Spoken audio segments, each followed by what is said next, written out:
The Quran, a revelation from the divine, speaks to humanity in a language both profound and multifaceted. It is a text that transcends time and space, offering guidance, wisdom, and solace to those who seek its truths. The Quran's verses are not just words on a page, they are a living, breathing testament to the divine wisdom that permeates every aspect of existence. Beyond the beauty of its verses lies a world of symbolism waiting to be explored. Each verse, each word, and each letter carries layers of meaning that can be unraveled through careful study and contemplation. The Quran invites us to delve deeper, to look beyond the surface, and to uncover the hidden gems of wisdom that lie within its pages. Among these symbols, numbers hold a special place, acting as keys to unlock deeper layers of meaning embedded within the text. Numbers in the Quran are not arbitrary, they are meticulously placed, each serving a specific purpose and conveying a particular message. They are like threads in a divine tapestry, woven with precision and purpose to create a masterpiece of spiritual guidance. Just as letters combine to form words, numbers in the Quran intertwine to convey profound truths, revealing a divine tapestry woven with precision and purpose. The numerical patterns in the Quran are a testament to its divine origin, showcasing the intricate design and the profound wisdom that underlies every verse. These patterns are not just mathematical curiosities, they are a means of deepening our understanding of the divine message. Understanding these numerical patterns can illuminate our journey of Quranic comprehension. By studying the numerical relationships within the Quran, we can gain insights into the divine wisdom that guides our lives. These patterns can help us to see the interconnectedness of the Quranic verses, revealing the underlying unity and coherence of the divine message. This exploration delves into the captivating realm of numerical symbolism in the Quran, focusing on the number 729 and its profound connection to Surah Al-Fatiha, the opening chapter of the Quran. Surah Al-Fatiha, also known as the Opening, is a chapter that holds a special place in the hearts of Muslims around the world. It is recited in every unit of the Muslim prayer, serving as a constant reminder of the divine presence in our lives. We will embark on a journey through the interconnectedness of Surahs 1, 9, and 27, unraveling the numerical secrets they hold and the divine messages they convey. These surahs, though distinct in their content, are linked by a common thread of numerical symbolism that reveals the underlying unity of the Quranic message. By exploring these connections, we can gain a deeper understanding of the divine wisdom that permeates the Quran. By understanding these numerical relationships, we gain a deeper appreciation for the Quran's intricate design and its ability to guide us towards a more meaningful understanding of our Creator and our place in His universe. The numerical patterns in the Quran are not just a testament to its divine origin, they are a means of deepening our spiritual connection with the divine. They remind us that the Quran is not just a book to be read, but a guide to be followed, a source of wisdom to be contemplated, and a beacon of light to illuminate our path in this world and the hereafter. Throughout the Quran, the number 7 appears repeatedly, often signifying completeness or perfection. This number is not just a random occurrence but a deliberate choice that carries profound implications. It is woven into the very fabric of Islamic teachings and traditions, symbolizing a divine order that transcends human understanding. The 7 heavens and earth, mentioned in the Quran, represent different levels of existence, each with its own unique characteristics and significance. These layers of the cosmos are a testament to the vastness and complexity of Allah's creation, inviting believers to ponder the mysteries of the universe. The 7 days of creation, as described in Islamic tradition, highlight the meticulous and purposeful nature of Allah's work. Each day marks a significant phase in the formation of the world, culminating in a harmonious and balanced creation that reflects divine wisdom. During Hajj, the 7 circuits around the Kaaba, known as Tawaf, symbolize the unity and devotion of the Muslim community. This ritual act is a powerful reminder of the central role that the number 7 plays in the spiritual practices of Islam, reinforcing the connection between the physical and the divine. It represents a divine order, a cosmic balance that underpins the universe and its workings.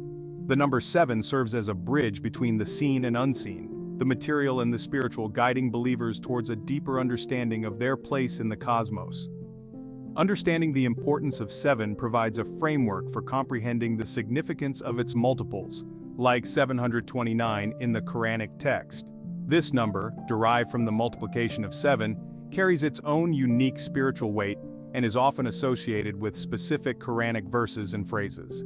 The repetition of certain phrases or verses in prayers, often in multiples of 7, further emphasizes the spiritual weight this number carries.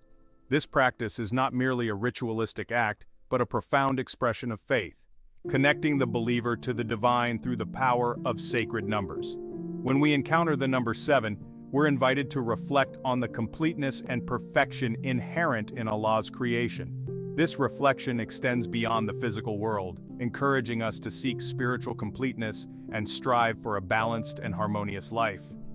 In the context of this exploration, understanding the significance of 7 is crucial because it forms the basis for comprehending the deeper meaning of 729, a number inextricably linked to the Basmala and Surah Al-Fatiha. These sacred texts are central to Islamic worship and encapsulate the essence of divine mercy and guidance, with the number 7 serving as a key to unlocking their profound meanings. The Basmala, Bismillahir-Rahman-Ir-Rahim, in the name of Allah, the most gracious, the most merciful, is a phrase that holds immense significance for Muslims.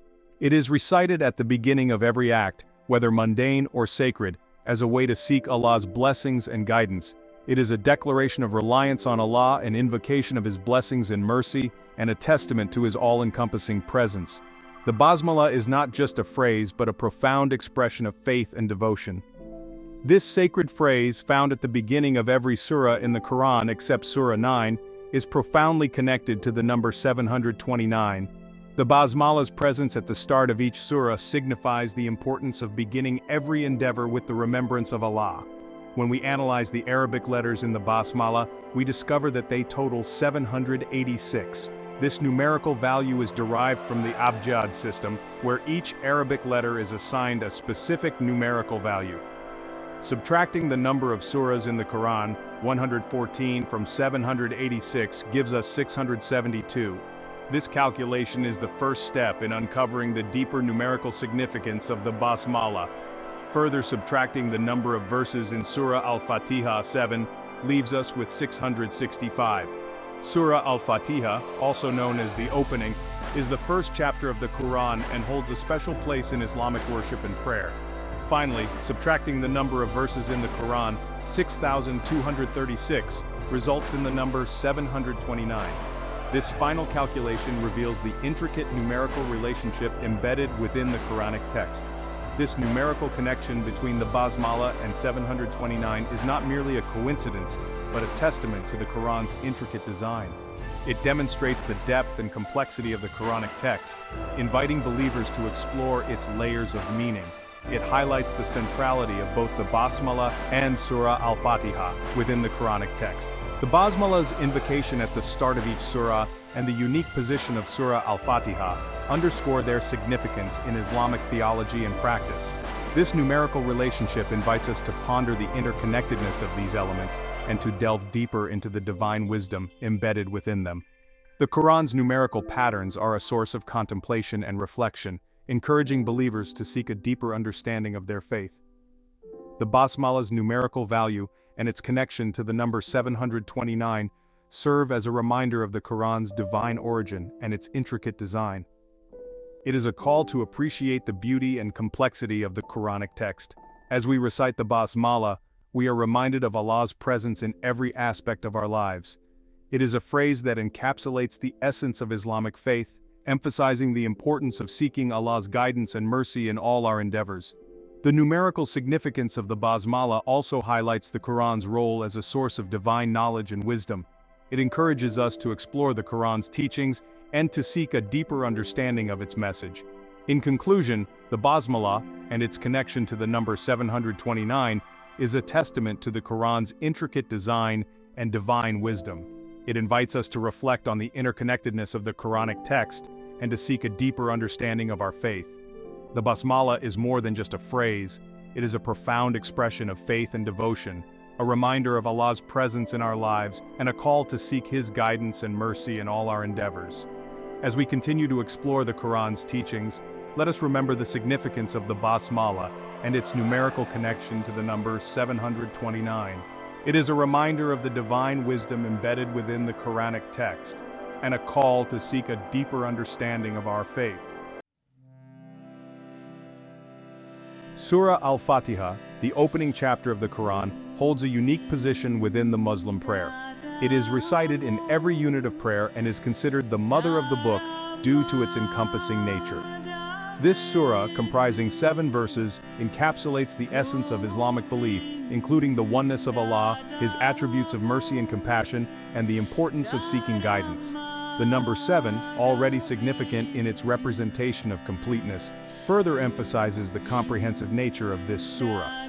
Just as the 7 days of creation signify a complete cycle, the 7 verses of Surah Al-Fatiha represent a complete cycle of spiritual reflection.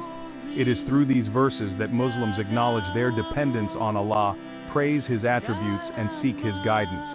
This cyclical repetition of Surah Al-Fatiha in prayer reinforces its central message and its role as a cornerstone of Islamic belief. Given interest in numerical symbolism related to the Quran, let's explore a conceptual framework where numbers are used to symbolize thematic elements, focusing on example involving Surah 1, Al-Fatiha, and the number 729, which you've linked to Basmala through mathematical relationships. Here's an in-depth numerical example. Numerical symbolism in Quran, 729. This number is interesting because it's a perfect cube, 9 cubed, and also a square, 27 squared. In Islamic numerology or gematria, numbers often carry symbolic meanings. Here, 729 could be seen as a representation of completeness or perfection due to its mathematical properties.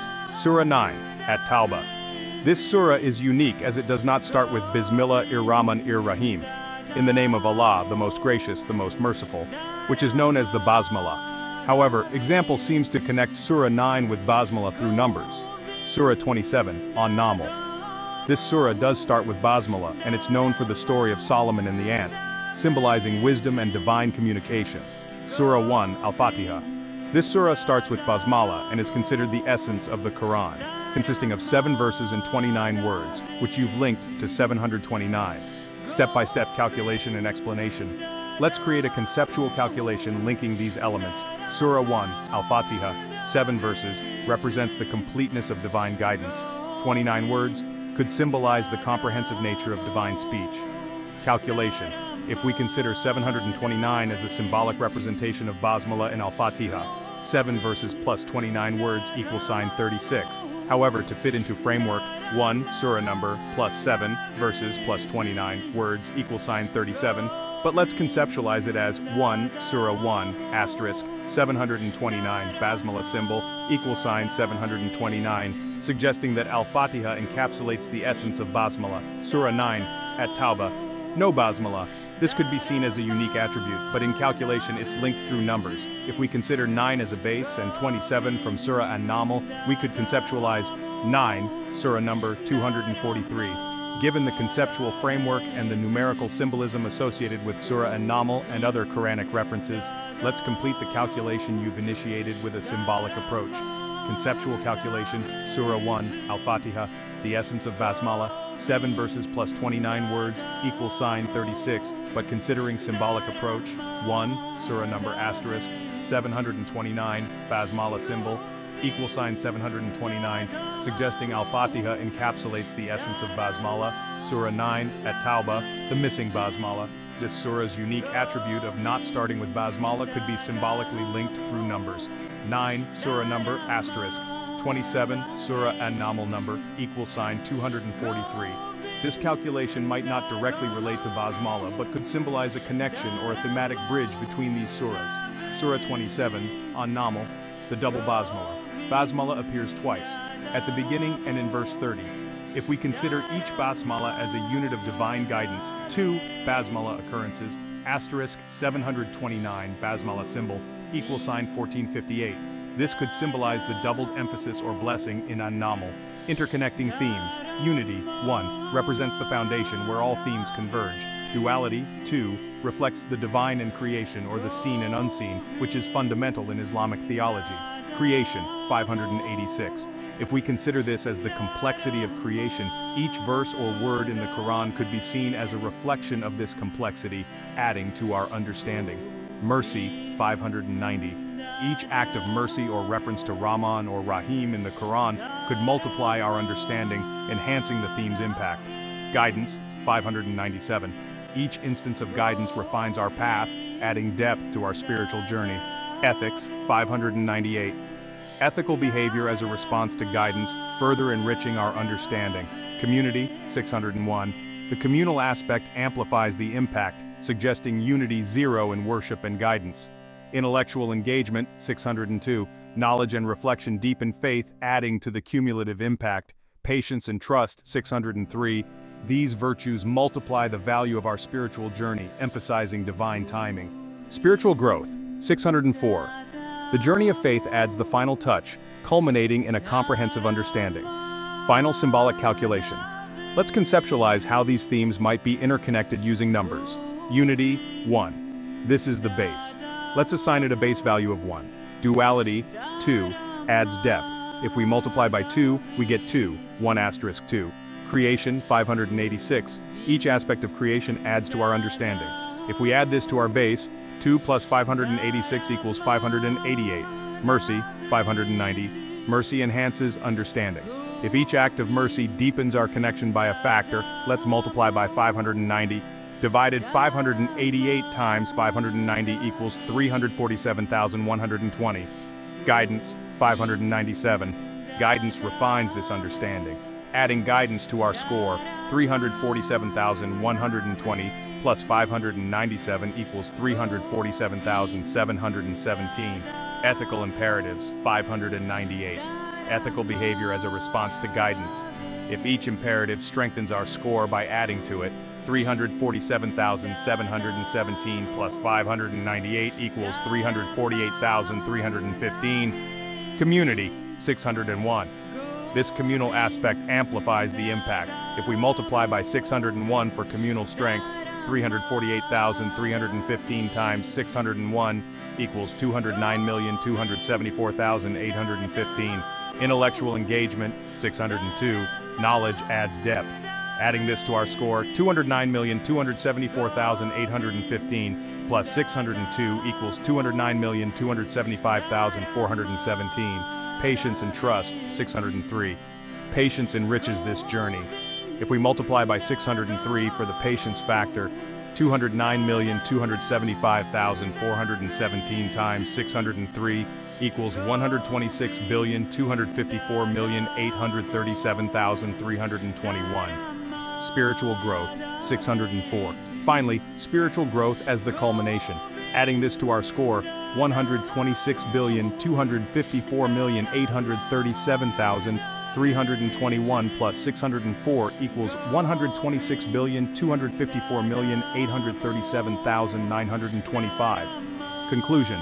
This conceptual calculation illustrates how each theme in the Quran, symbolized by these numbers, builds upon the last, creating a profound, interconnected understanding of divine messages. The number 729, linked to Basmala through example, serves as a symbolic anchor, suggesting that every aspect of the Quran, from its structure to its content, reflects the essence of divine guidance encapsulated in the Basmala. This approach not only highlights the numerical symbolism, but also underscores the Quran's role as a comprehensive guide where every verse, word, and theme is interconnected, reflecting divine attributes and guiding believers towards a life aligned with divine will. Here, the themes of creation, mercy, and guidance are not just theoretical, but are lived out in the daily practices of ethical living, community engagement, and spiritual growth, all symbolized through this intricate numerical framework. This exploration invites believers to engage with the Quran not merely as a historical or religious text, but as a dynamic guide for living, where every action can be an act of worship, every reflection a step towards divine guidance, and every act of mercy a reflection of divine attributes. This conceptual journey through numbers and themes thus becomes a metaphorical map for navigating the spiritual and ethical landscape laid out by the Quran, encouraging a life of continuous learning, ethical behavior, and spiritual growth. Of previous query about numerical symbolism in the Quran and the thematic exploration, let's continue with a conceptual analysis that integrates the essence of inquiry with broader themes. Continuing the exploration, thematic continuity in the Quran. The Quran often presents themes that build upon one another, creating a narrative and philosophical continuity. For instance, the theme of mercy, Rahmah, in one surah, might be echoed or expanded upon in another, creating a tapestry of divine attributes that believers are encouraged to reflect upon and embody in their lives. Numerical symbolism as a continuation. If we consider interest in numbers like 729 as a symbol for Basmala, this can be seen as a continuation of a deeper exploration into how numbers in the Quran might not just be coincidental, but could carry layers of meaning. This approach aligns with traditional Islamic scholarship, where numbers are often imbued with significance beyond their mathematical value. The concept of continue in Quran study, the idea of continue in this context could be interpreted as the ongoing revelation, reflection, and application of Quranic teachings in one's life. Each verse, chapter, or theme in the Quran invites believers to continue their journey of understanding and practice, much like how the posts on X might suggest persistence or continuity in various endeavors. Practical continuation in life. From a practical standpoint, this could mean continuing to recite, understand, and live by the Quran's teachings daily. For instance, the practice of dhikr, remembrance of God, or salah, prayer, can be seen as a continuous dialogue with the divine, reflecting the themes of patience, mercy, and guidance discussed earlier. Cultural and social continuation. The posts from X, while diverse in content, might metaphorically represent how Quranic themes continue to resonate in modern contexts. From personal growth to social interactions, the principles derived from the Quran continue to influence behavior, ethics, and community life, suggesting a living, breathing continuity of its teachings. Conclusion. The concept of continue in relation to Quranic study and life reflects the dynamic nature of Islamic scripture. It's not just about reading or memorizing, but about a continuous engagement with its teachings, where each theme or numerical symbol like 729 serves as a gateway to deeper understanding and application. This continuity ensures that the Quran remains relevant, guiding believers through life's complexities with timeless wisdom, encouraging a life of continuous learning, ethical living, and spiritual growth. The framework for Quranic numerical calculation often involves several layers of analysis, focusing on the structure, content, and thematic elements of the Quran, which are believed by some scholars and enthusiasts to contain mathematical patterns or codes. Here's a conceptual framework based on the information available up to 2024. Structural analysis, surahs, chapters. The Quran has 114 surahs.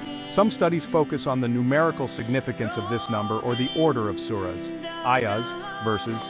The total number of verses, their distribution across surahs, and the numerical patterns within these distributions are often analyzed. Content-based numerical patterns. Word count, calculating the total number of words, unique words, or specific words like Allah or Rahman, and their occurrences across the Quran. Letters, the frequency of letters, especially the mysterious letters, muqatat, at the beginning of some surahs, and their numerical values based on abjad numerals. Thematic numerical connections, themes and stories. Numerical patterns might be linked to specific themes or stories within the Quran. For instance, the story of Noah might be analyzed for numerical coincidences or patterns related to the numbers mentioned or implied in the text. Mathematical constants and ratios. Golden ratio. Some researchers explore if the Quran's structure or content reflects mathematical constants like the golden ratio, 5, which could suggest divine design or perfection in its composition. The number 19.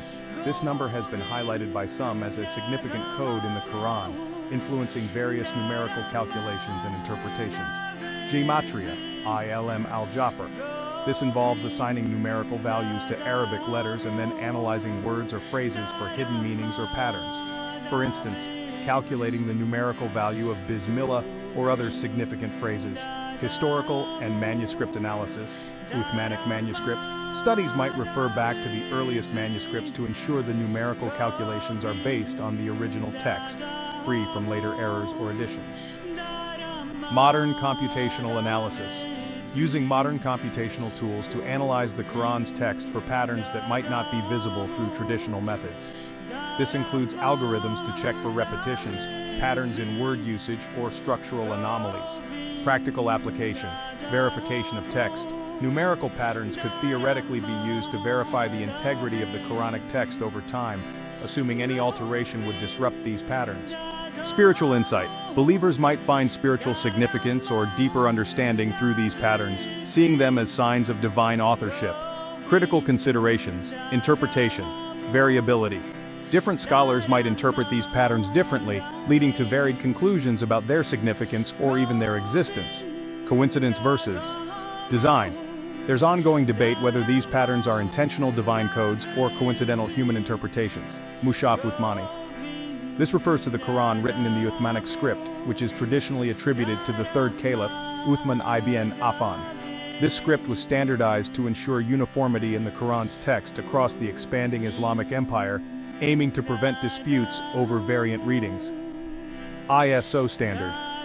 ISO standards are internationally recognized benchmarks for products, services, and systems, ensuring quality, safety, and efficiency. However, there isn't an actual ISO Quran in the sense of a document or standard issued by the ISO for the Quran's text or script. First, ISO in essence. This part of the statement might be interpreted metaphorically or philosophically. It could mean that the standardization of the Quran's text by Uthman was one of the earliest known efforts to standardize a text for widespread use, ensuring consistency and authenticity across different regions. In this sense, it could be seen as a precursor to modern standardization efforts, like those by ISO, but this is more poetic or symbolic than factual.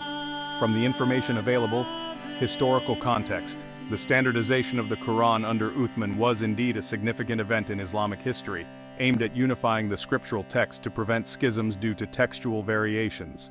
This could be seen as an early form of textual standardization, but it's not directly linked to modern ISO standards in a formal sense.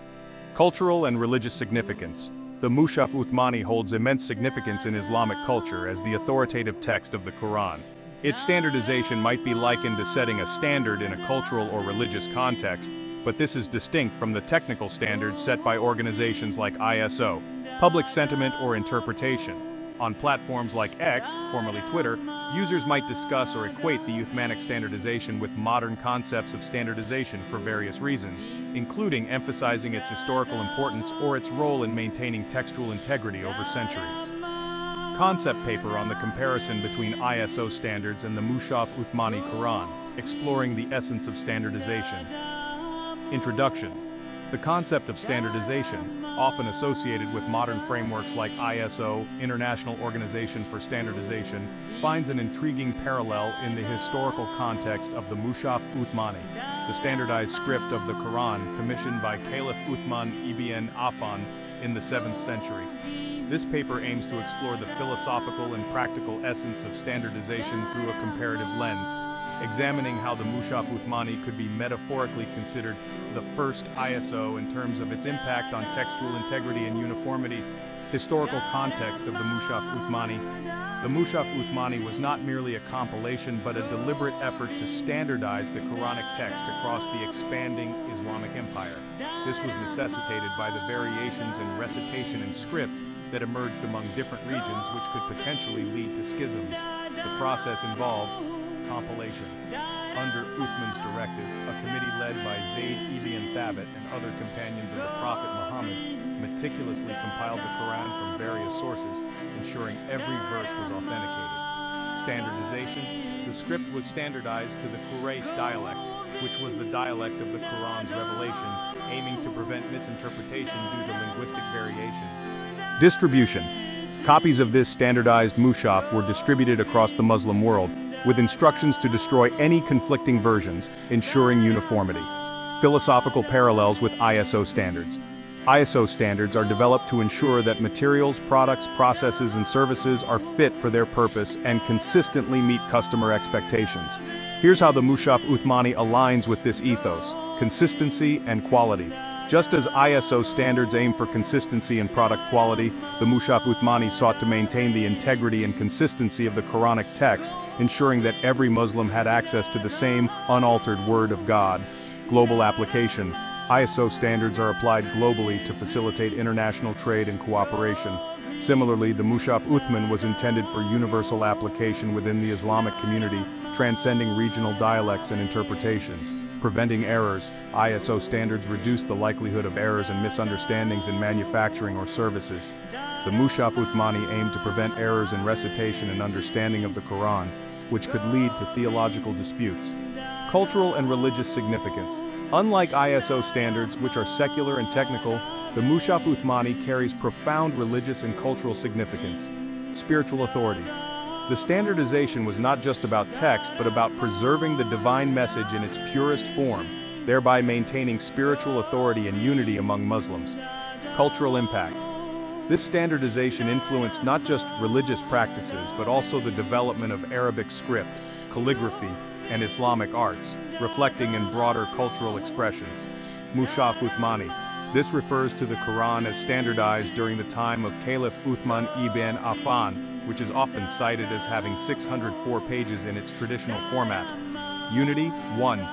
In numerology or symbolic interpretations, the number 1 often represents unity, singularity, or the concept of oneness, which in a spiritual or religious context could refer to the oneness of God, Tawheed in Islam. Numerological reduction. 604 can be reduced numerologically by adding its digits. 6 plus 0 plus 4 equals 10. Further reduction of 10 gives 1 plus 0 equals 1. Interpretation. Unity. 1. This could symbolize the unity of the message of the Quran, or the oneness of God, which is a central theme in Islamic theology. 604 pages. The specific number of pages might be seen as a deliberate choice or a divine sign, where through numerology it reduces back to 1, reinforcing the concept of unity. Cultural or religious symbolism.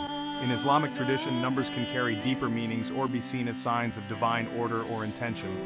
The Quran itself uses numbers in various contexts, like in Surah Al-Mudaththir 74:30, where the number of angels guarding hell is mentioned as 19, leading to various interpretations and numerological discussions among scholars. Philosophical or symbolic connection. The idea might be to suggest that the Quran, despite its complexity and the depth of its content spread over 604 pages, fundamentally conveys a message of unity, the unity of God, the unity of the Muslim community, Ummah, or the coherence of its message. However, it's important to approach such interpretations with caution. Numerology. While numerology can be fascinating and has been part of various cultures, including Islamic mysticism, Sufism, it's not universally accepted as a method for deriving theological truths or historical facts. Scholarly perspective. Traditional Islamic scholarship might not endorse numerological interpretations for understanding the Quran's structure or content, focusing instead on the text's explicit meanings, tafsir, exegesis, and hadith, sayings and actions of Muhammad. Public perception.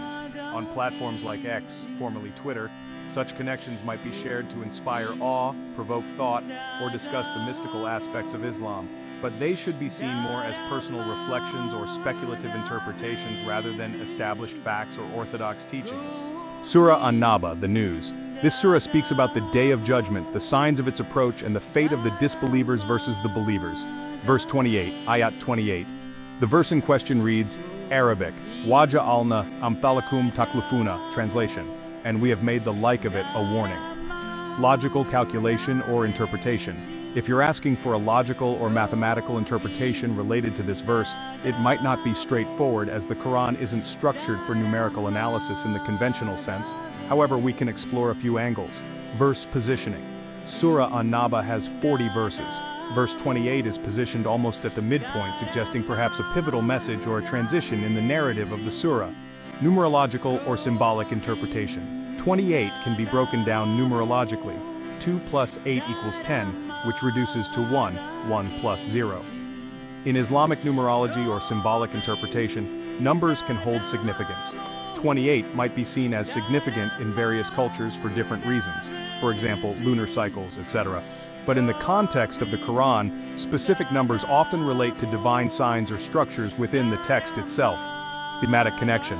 The verse speaks about how God has made similar warnings or examples for humans throughout history. Logically, one might interpret this as consistency in divine warning. God's method of warning humanity through examples or historical precedents is consistent, logical, and part of a divine pattern. Philosophical or theological logic. The verse might prompt reflection on the logical consistency of divine justice and warning. It's a reminder that just as previous generations were warned, so are the current ones, suggesting a logical continuity in divine communication. Practical application.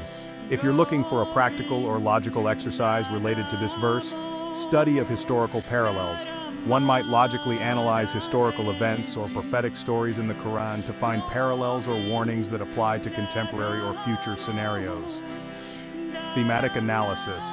Explore how themes of warning, judgment, and divine consistency are woven throughout the Quran, not just in this surah but across the scripture. Comparative literature.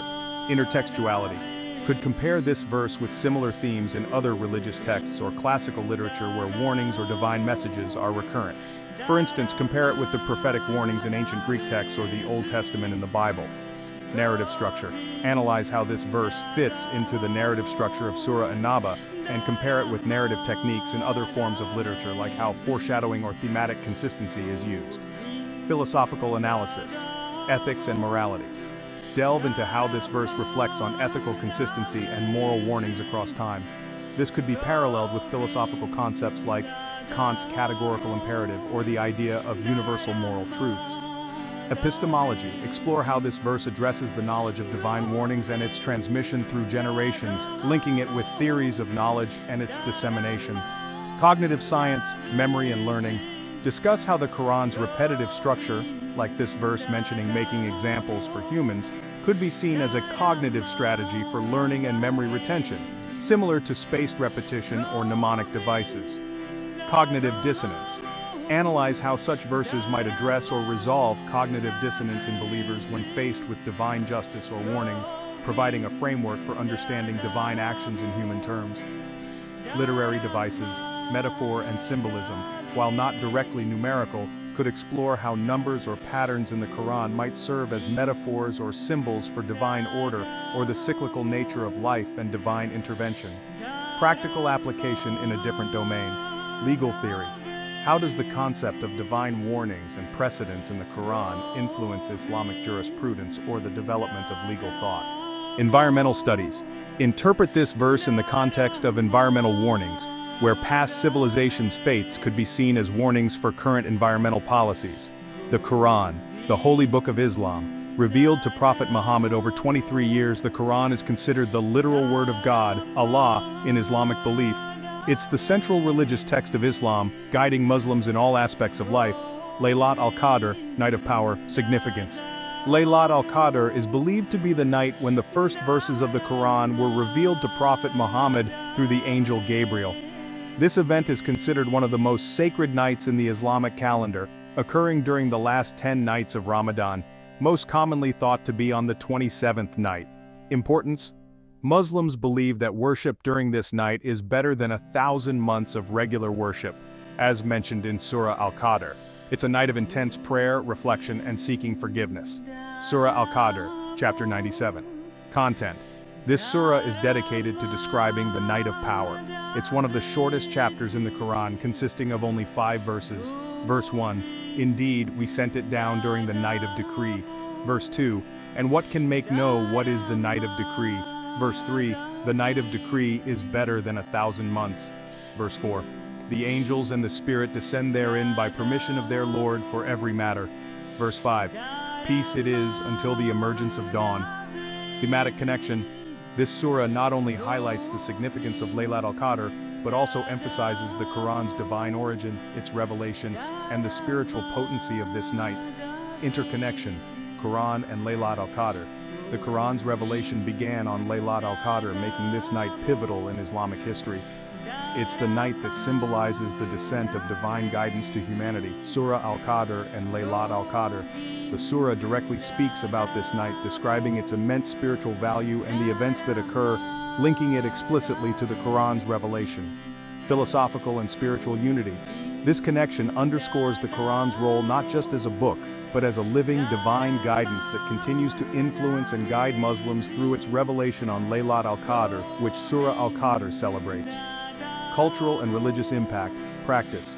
Muslims around the world engage in special prayers, Taraweeh, Qiyam al-Layl, during Ramadan, particularly intensifying their worship during the last 10 nights in search of Laylat al-Qadr. Reflection. This connection encourages believers to reflect on the Quran's message, its divine origin, and its ongoing relevance, fostering a deeper connection with the scripture. Surah Al-Qadr, chapter 97, verse 1. 3. These verses describe the significance of Laylat al-Qadr, emphasizing its divine importance. Numerical interpretations. Surah 92 and 97. Combining these numbers, 9,297, and then reducing them through numerology, 9 plus 2 plus 9 plus 7 equals 27. 27 can be seen as 9x3 or 9 cubed, which equals 729. Surah 1, Al-Fatiha. It has 7 verses. The total number of words in Surah Al-Fatiha is often cited as 29 in classical counts. Symbolic connections, 1729. This number doesn't directly relate to the Quran in traditional Islamic numerology or exegesis, but if we consider 1 for Surah 1 and 729 from the numerological reduction, adding them gives 1 plus 729 equals 730, which isn't directly significant in this context. However, if we're looking for a connection, 17 from Surah 1 having 7 verses plus 97, Surah Al-Qadr equals 114, which is indeed the total number of surahs in the Quran. Interpretive approach, numerological significance. In Islamic mysticism or Sufism, numbers can carry deeper meanings or be seen as signs of divine order. However, such interpretations are not part of traditional Islamic scholarship, but rather personal or mystical reflections. Unity and structure. The exercise you've outlined might be seen as an attempt to highlight the Quran's structural unity, or the interconnectedness of its themes and messages through numbers. This could be interpreted as divine order, reflecting on how everything in the Quran, even its structure, might be divinely ordered. Symbolic unity, suggesting that the Quran, despite its diverse content, forms a cohesive whole where every part, like Surah 1 and Surah 97, contributes to the overall message. Caution. Orthodox view. Traditional Islamic scholarship focuses on the Quran's text, its meanings, and its guidance rather than numerological interpretations. While numerology can be intriguing, it's not typically used in mainstream tafsir, Quranic exegesis. Personal reflection. Such numerological exercises might serve as personal reflections or aids for memorization and contemplation, but should not be confused with scholarly interpretations or theological truths. Further symbolic interpretations. Number 27. In breakdown, reach 27 through numerology. In various mystical traditions, including some interpretations within Sufism, numbers can have symbolic meanings. 27 might be seen as significant because it's composed of 3, often symbolizing divine perfection or the Trinity in other contexts, multiplied by 9, a number often associated with completion or finality in numerology. 9x3 equals sign 27. This could symbolize divine completion. The idea that divine revelation, Quran, completes or perfects human guidance, with 9 representing the end or completion and 3 representing divine attributes or the trinity of divine qualities, mercy, justice, etc. 729. While not commonly cited in traditional Islamic numerology, this number could be interpreted as magnitude of divine wisdom. The Quran's wisdom, or the significance of Laylat al-Qadr being beyond human comprehension, represented by a large number like 729. Reflecting on Surah Al-Fatiha and Surah Al-Qadr. Surah 1, Al-Fatiha. Known as the opening of the Quran, it's recited in every unit of prayer, Rak'ah, making it central to Muslim worship. Its 7 verses and 29 words could symbolize comprehensive guidance.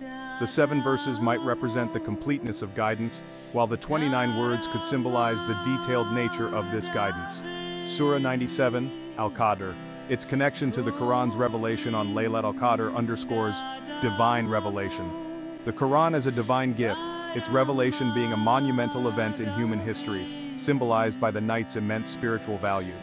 Philosophical and theological reflections, unity of the Quran, numerological exercise might aim to illustrate the Quran's thematic unity, where different parts, like Surah 1 and Surah 97, are interconnected, suggesting a holistic message from God. Divine order and symmetry.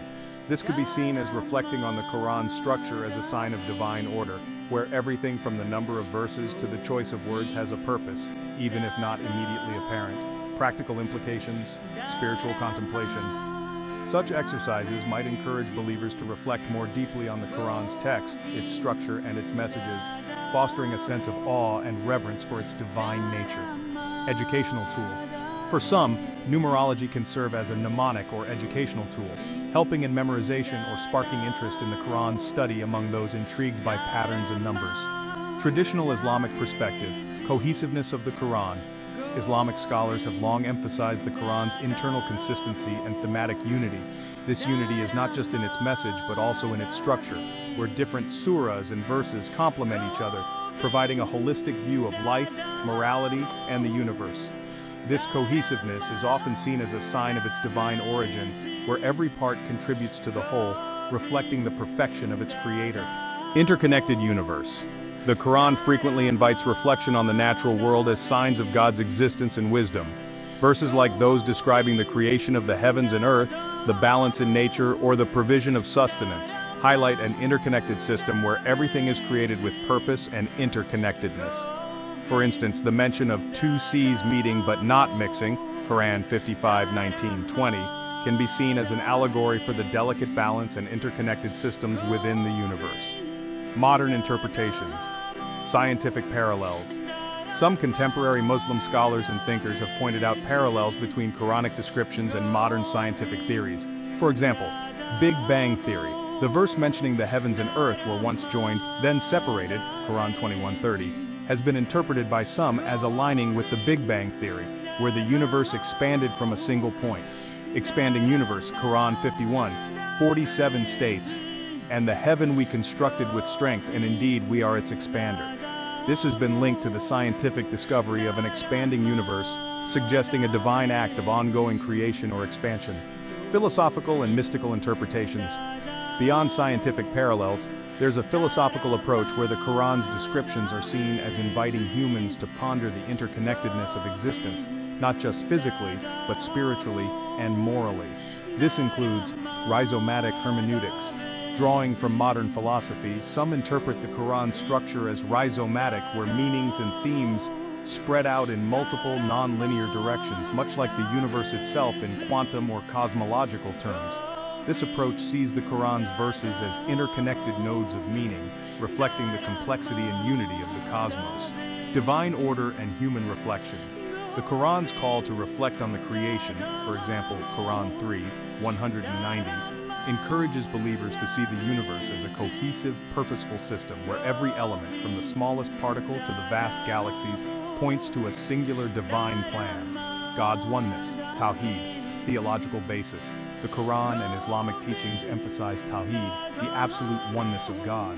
This is not just numerical singularity, but also the uniqueness of God's attributes, actions, and essence. Surah Al-Ikhlas, chapter 112, succinctly describes this.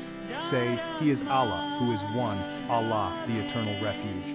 He neither begets nor is born, nor is there to him any equivalent. Basmala, Bismillah ar-Rahman ar-Rahim. Usage.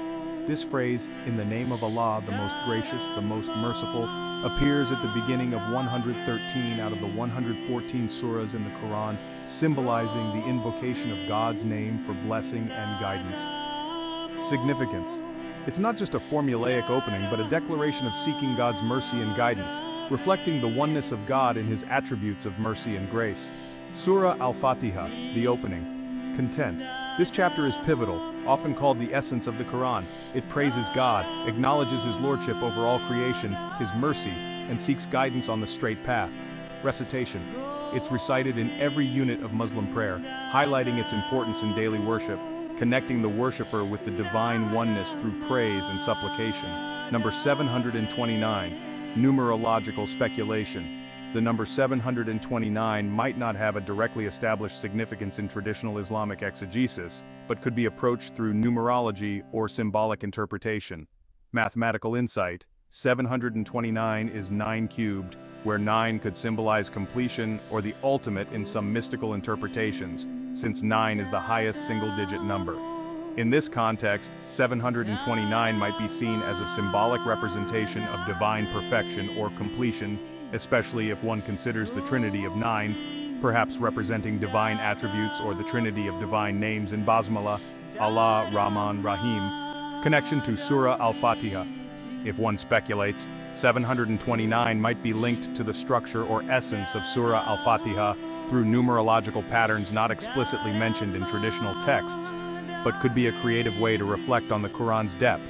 Synthesis. Theological reflection. The oneness of God, as invoked through the Basmala and detailed in Surah Al-Fatiha, might be seen as encompassing all aspects of existence, symbolized numerologically by numbers like 729.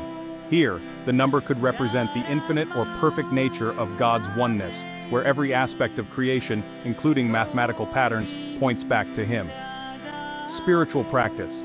For believers, this might encourage deeper reflection on how even numbers and patterns in creation reflect the divine attributes and the unity of God's message in the Quran, particularly through Surah Al-Fatiha, which encapsulates themes of praise, mercy, and guidance.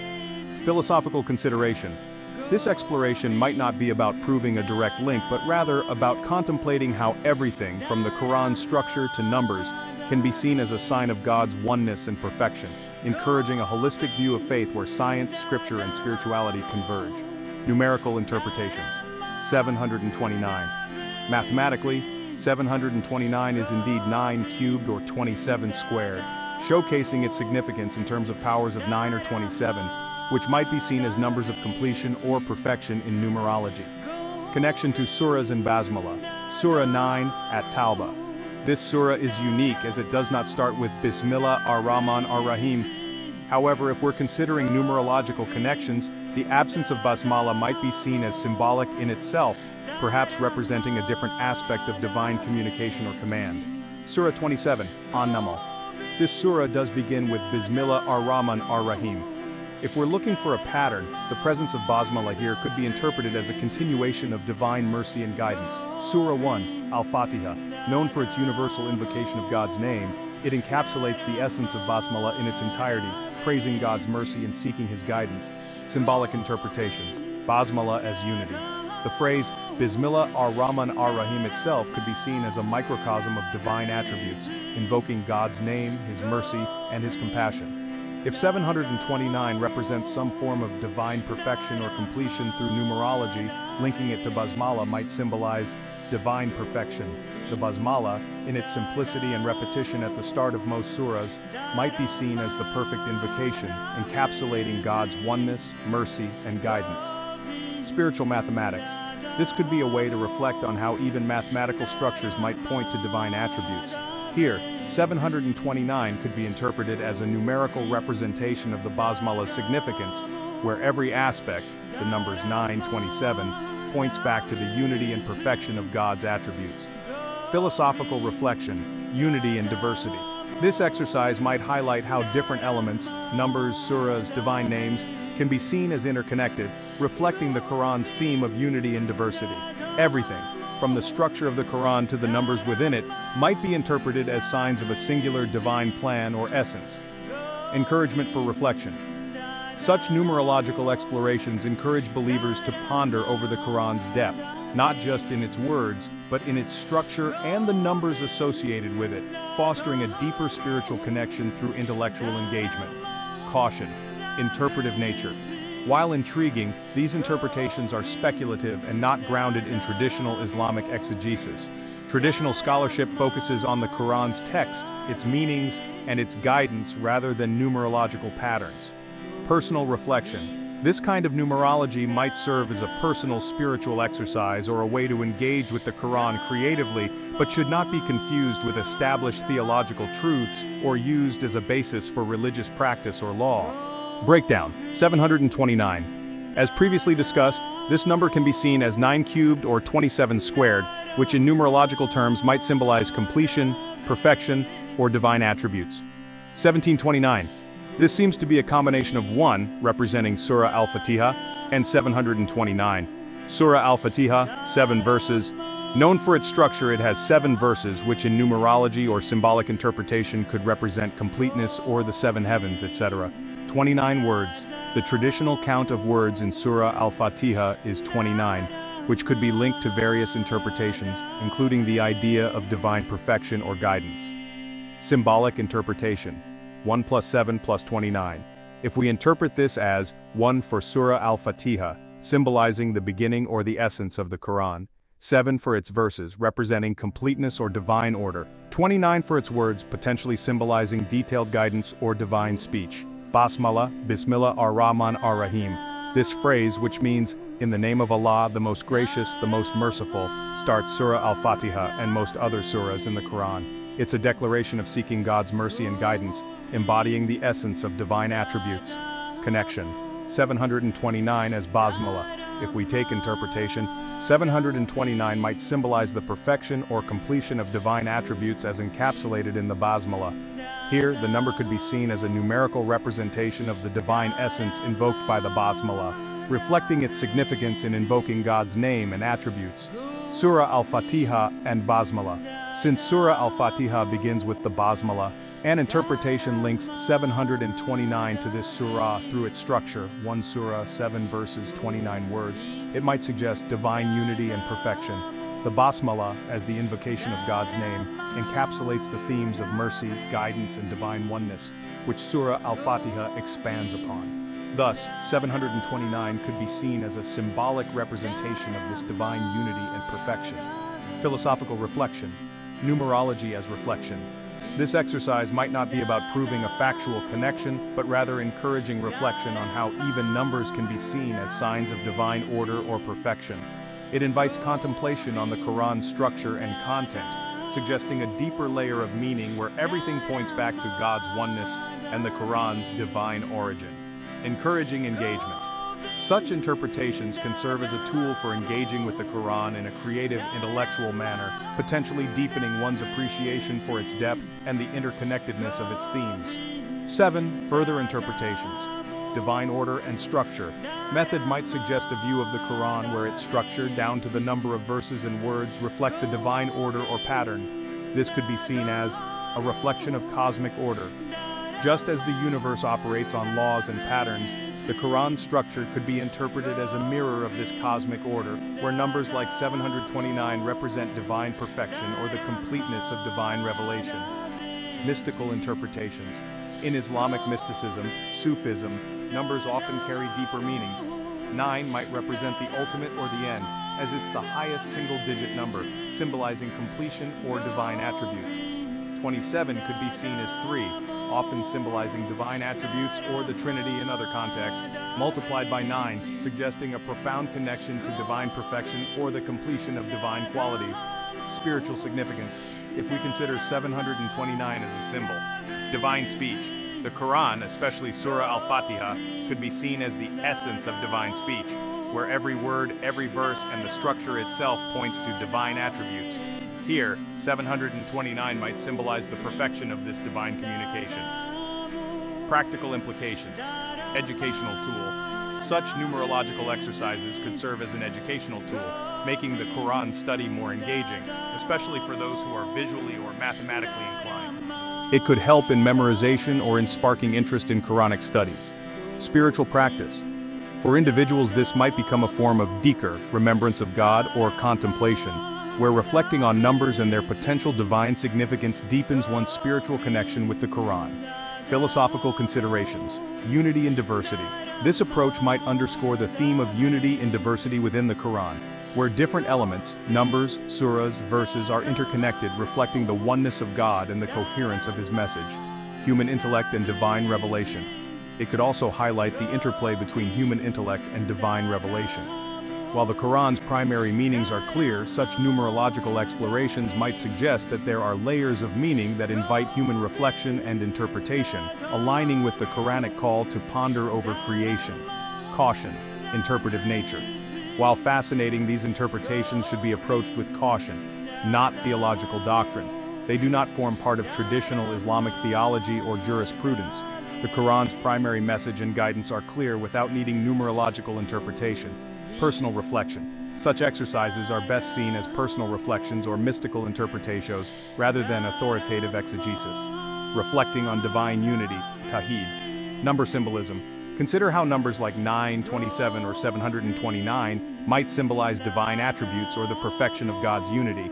Reflect on how these numbers, through their mathematical properties, like being powers of 9, could represent the completeness of divine revelation or the infinite nature of God's essence.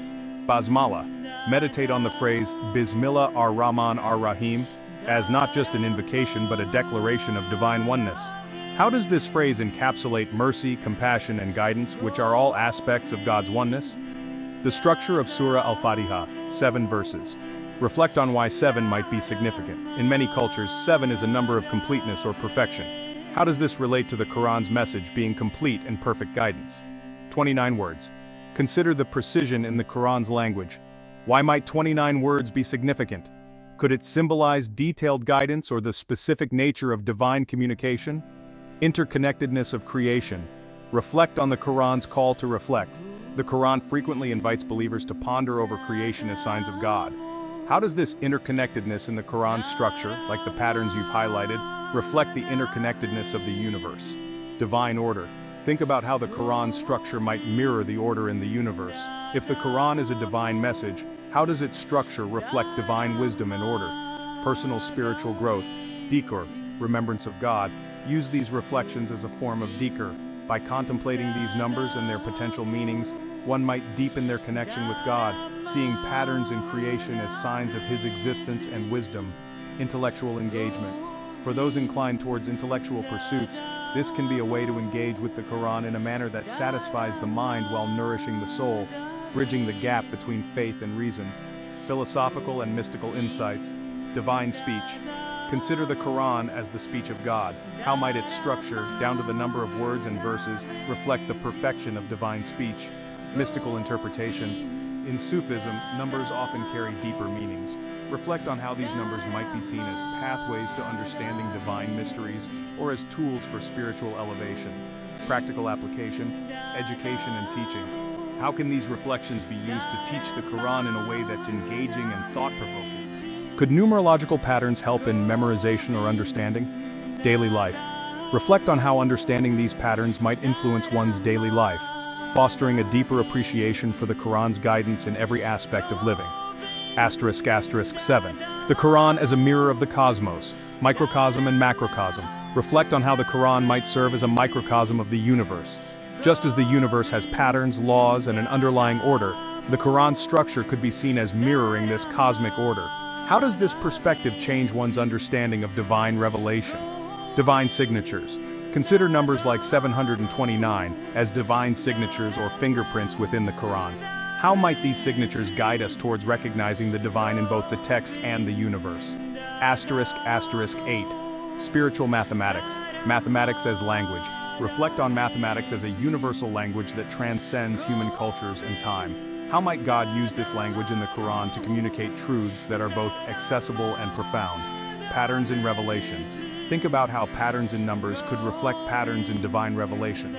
Just as mathematical patterns reveal deeper truths in science, could these numerical patterns in the Quran reveal deeper spiritual truths?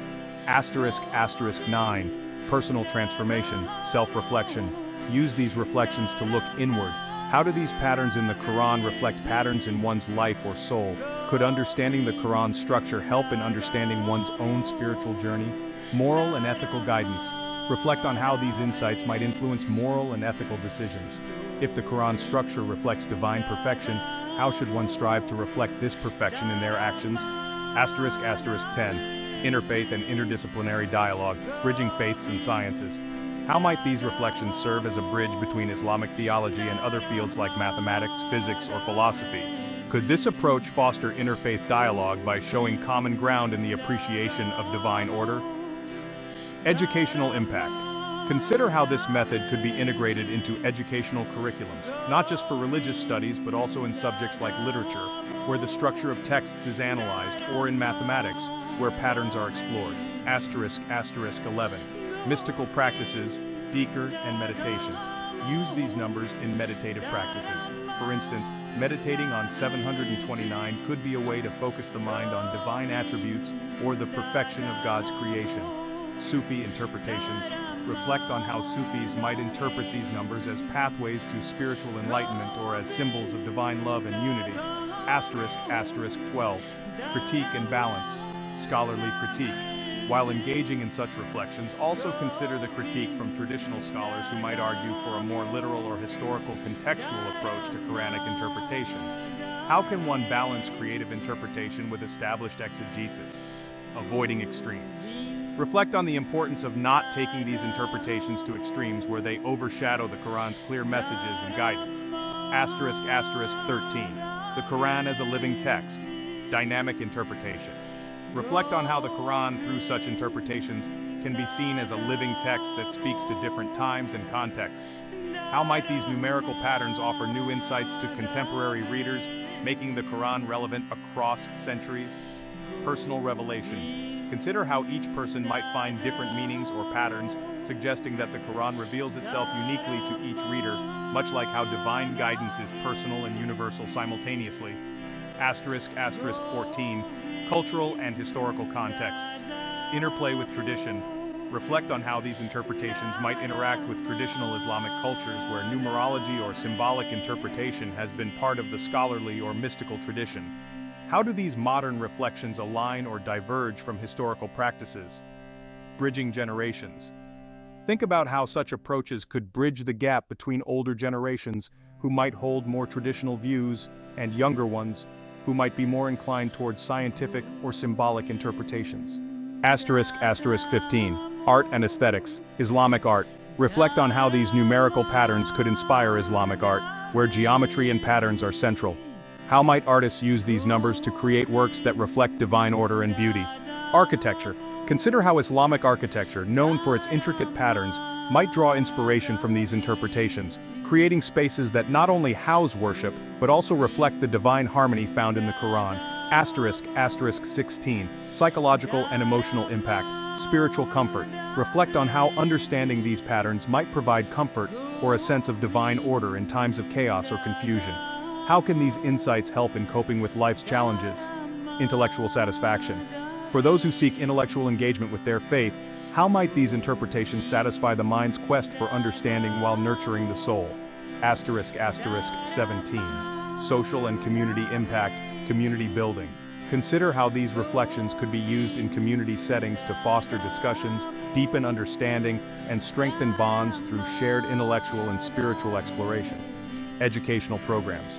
Reflect on how educational programs could incorporate these insights to make religious education more engaging, especially for youth who might be more receptive to interdisciplinary approaches. ** 18. Ethical and moral implications. Decision-making. How might understanding the Quran's structure as reflective of divine perfection influence ethical decisions? Could these patterns guide towards choices that align with divine order, justice and mercy? Reflect on how these interpretations might inform concepts of justice and mercy, seeing them not just as legal or moral principles, but as reflections of divine attributes embedded in the Quran's structure. ** 19. Future directions, research and scholarship.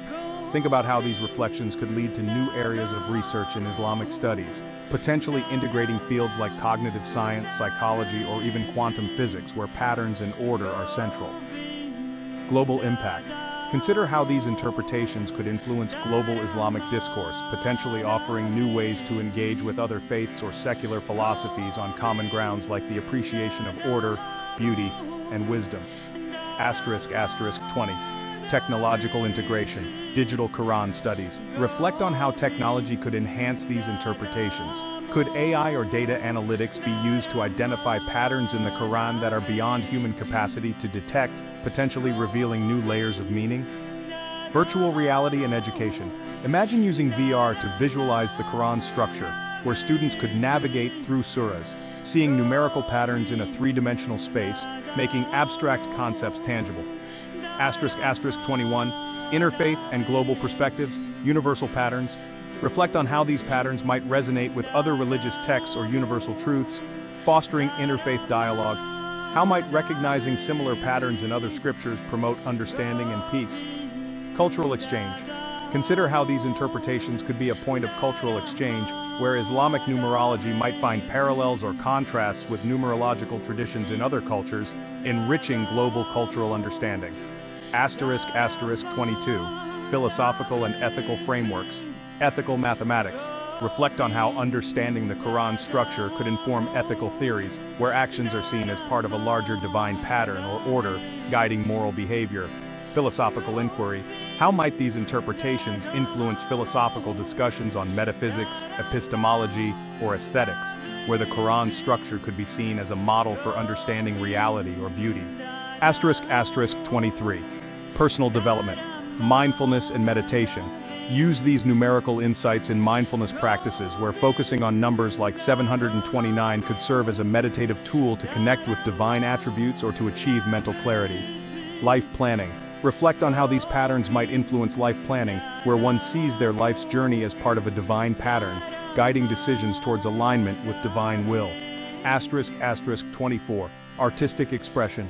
Music and poetry. How might these numerical patterns inspire music or poetry, where rhythm, meter, or structure could reflect divine harmony, creating art that resonates with spiritual truths? Visual arts. Artists could explore these numbers in visual forms, creating mandalas or geometric art that not only beautifies but also conveys spiritual messages through form and color. ** 25. Scientific inquiry, pattern recognition in nature. Reflect on how these interpretations might inspire scientists to look for patterns in nature or the universe that reflect divine order, bridging science and spirituality. Quantum and cosmic theories. Could these reflections influence how we interpret quantum mechanics or cosmological theories, where patterns and probabilities might be seen as echoes of divine creation? ** 26. Social impact, community healing. In times of crisis, how might understanding these patterns help communities heal by seeing their collective experiences as part of a larger divine narrative? Conflict resolution. Reflect on how these insights could be used in conflict resolution, where recognizing a shared divine order might foster reconciliation and peace.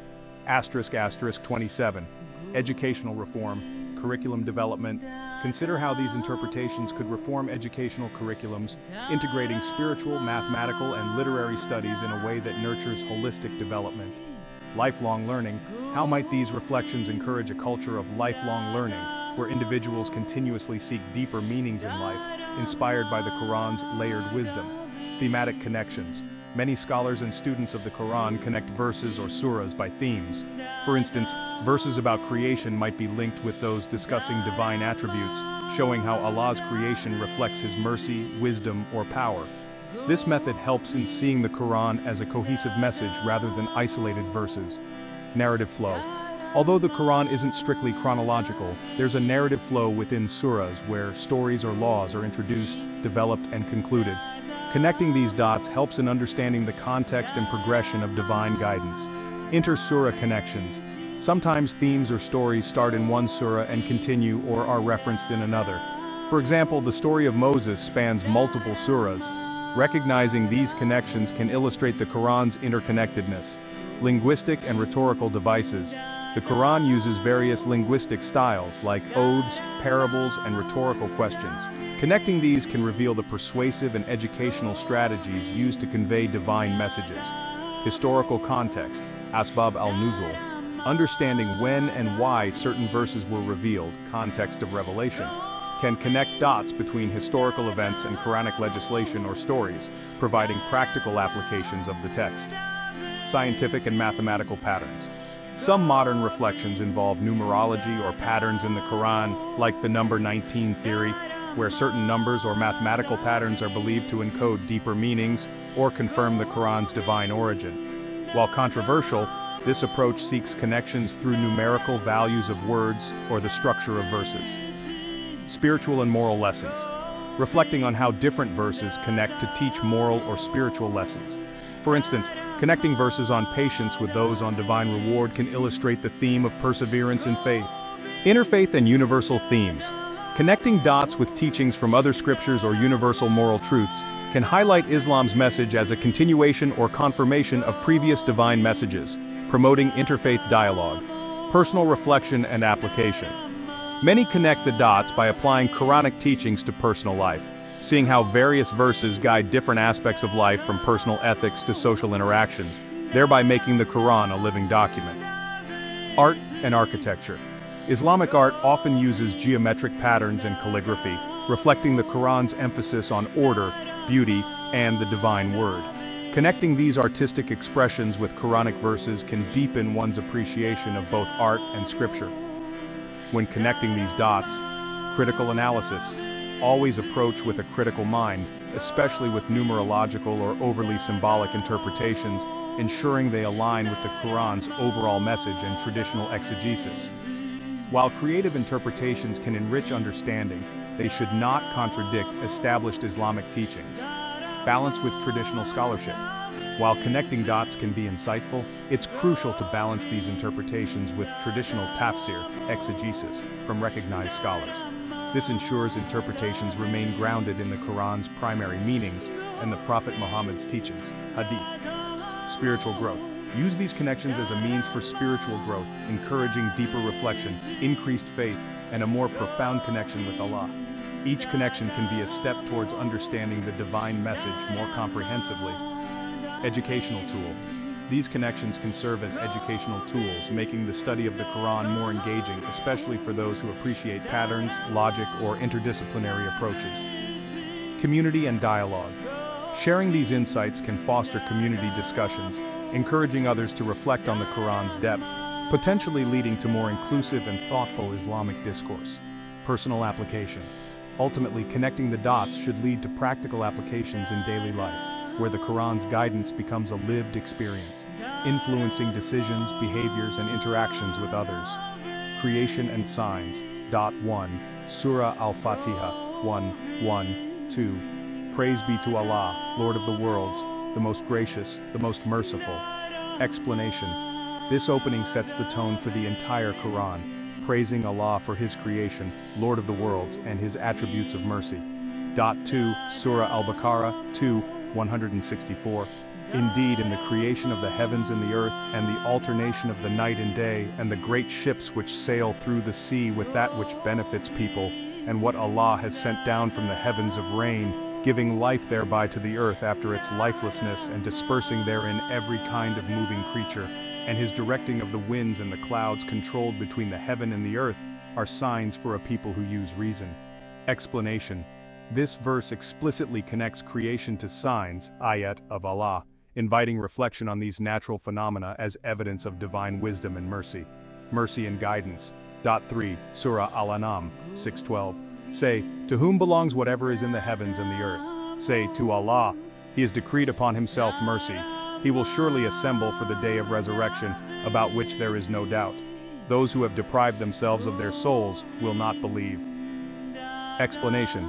This verse connects Allah's ownership of all creation with His mercy, emphasizing that divine mercy is a self-imposed attribute, leading to guidance and the promise of resurrection. 4. Surah Al-Araf 7:156. And decree for us in this world that which is good and also in the hereafter. Indeed, we have turned back to you.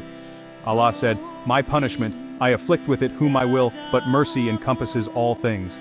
Explanation. Here, mercy is not just an attribute but an active force encompassing all things, directly linking divine mercy with guidance in this life and the hereafter.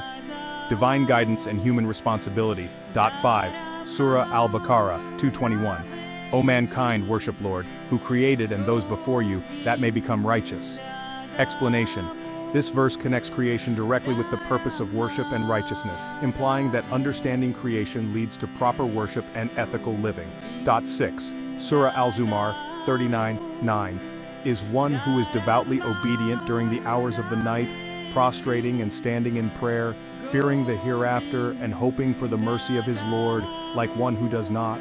Say, are those who know equal to those who do not know? Only they will remember who are people of understanding. Explanation. This verse contrasts those who heed divine guidance with those who do not, emphasizing knowledge, creation and signs. Surah Al-Fatiha 1:1-2. Here, Allah is praised for His creation of the worlds, immediately setting the stage for understanding the universe as a manifestation of divine will and mercy.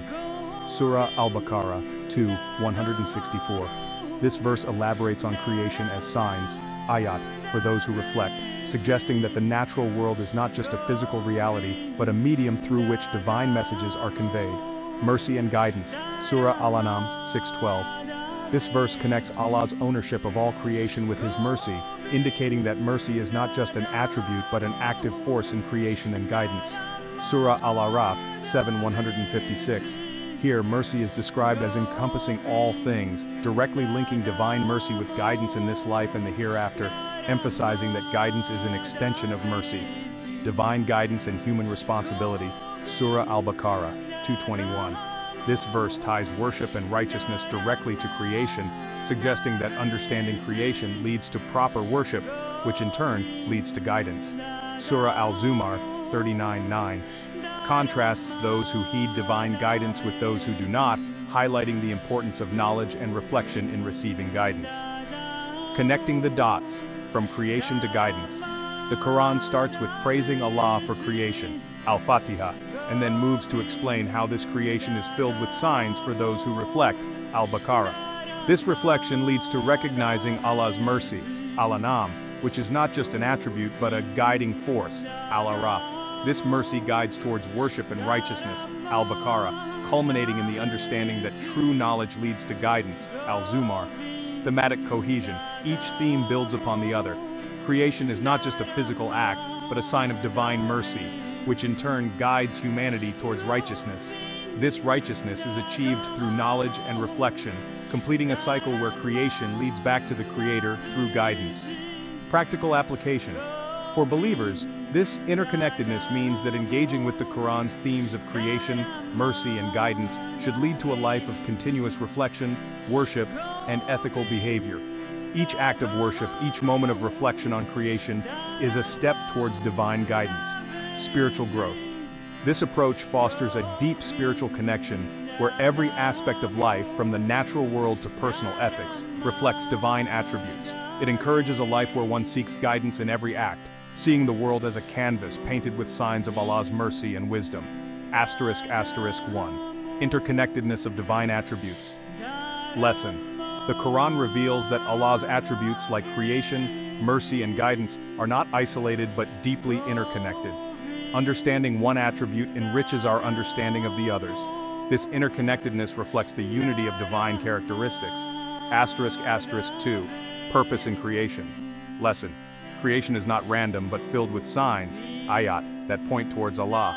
This teaches us that every aspect of the universe has a purpose, serving as a reminder of the Creator and His attributes. Reflecting on creation is a form of worship and a path to guidance. **3. Mercy as a guiding force. Lesson. Allah's mercy is not just an attribute but an active force that encompasses all things. This mercy is what guides creation towards its purpose, including guiding humanity. Recognizing and living by this mercy is central to receiving divine guidance. *4. Knowledge and reflection lead to guidance. Lesson. The Quran emphasizes that those who reflect and seek knowledge are the ones who truly understand and receive guidance. This underscores the importance of intellectual engagement with faith, where understanding leads to righteous action. *5. The role of worship and righteousness. Lesson. Worship and striving for righteousness are not just religious obligations but responses to divine mercy and guidance. They are the practical manifestations of understanding creation and Allah's mercy, leading to a life aligned with divine will. *6. Continuous learning and growth.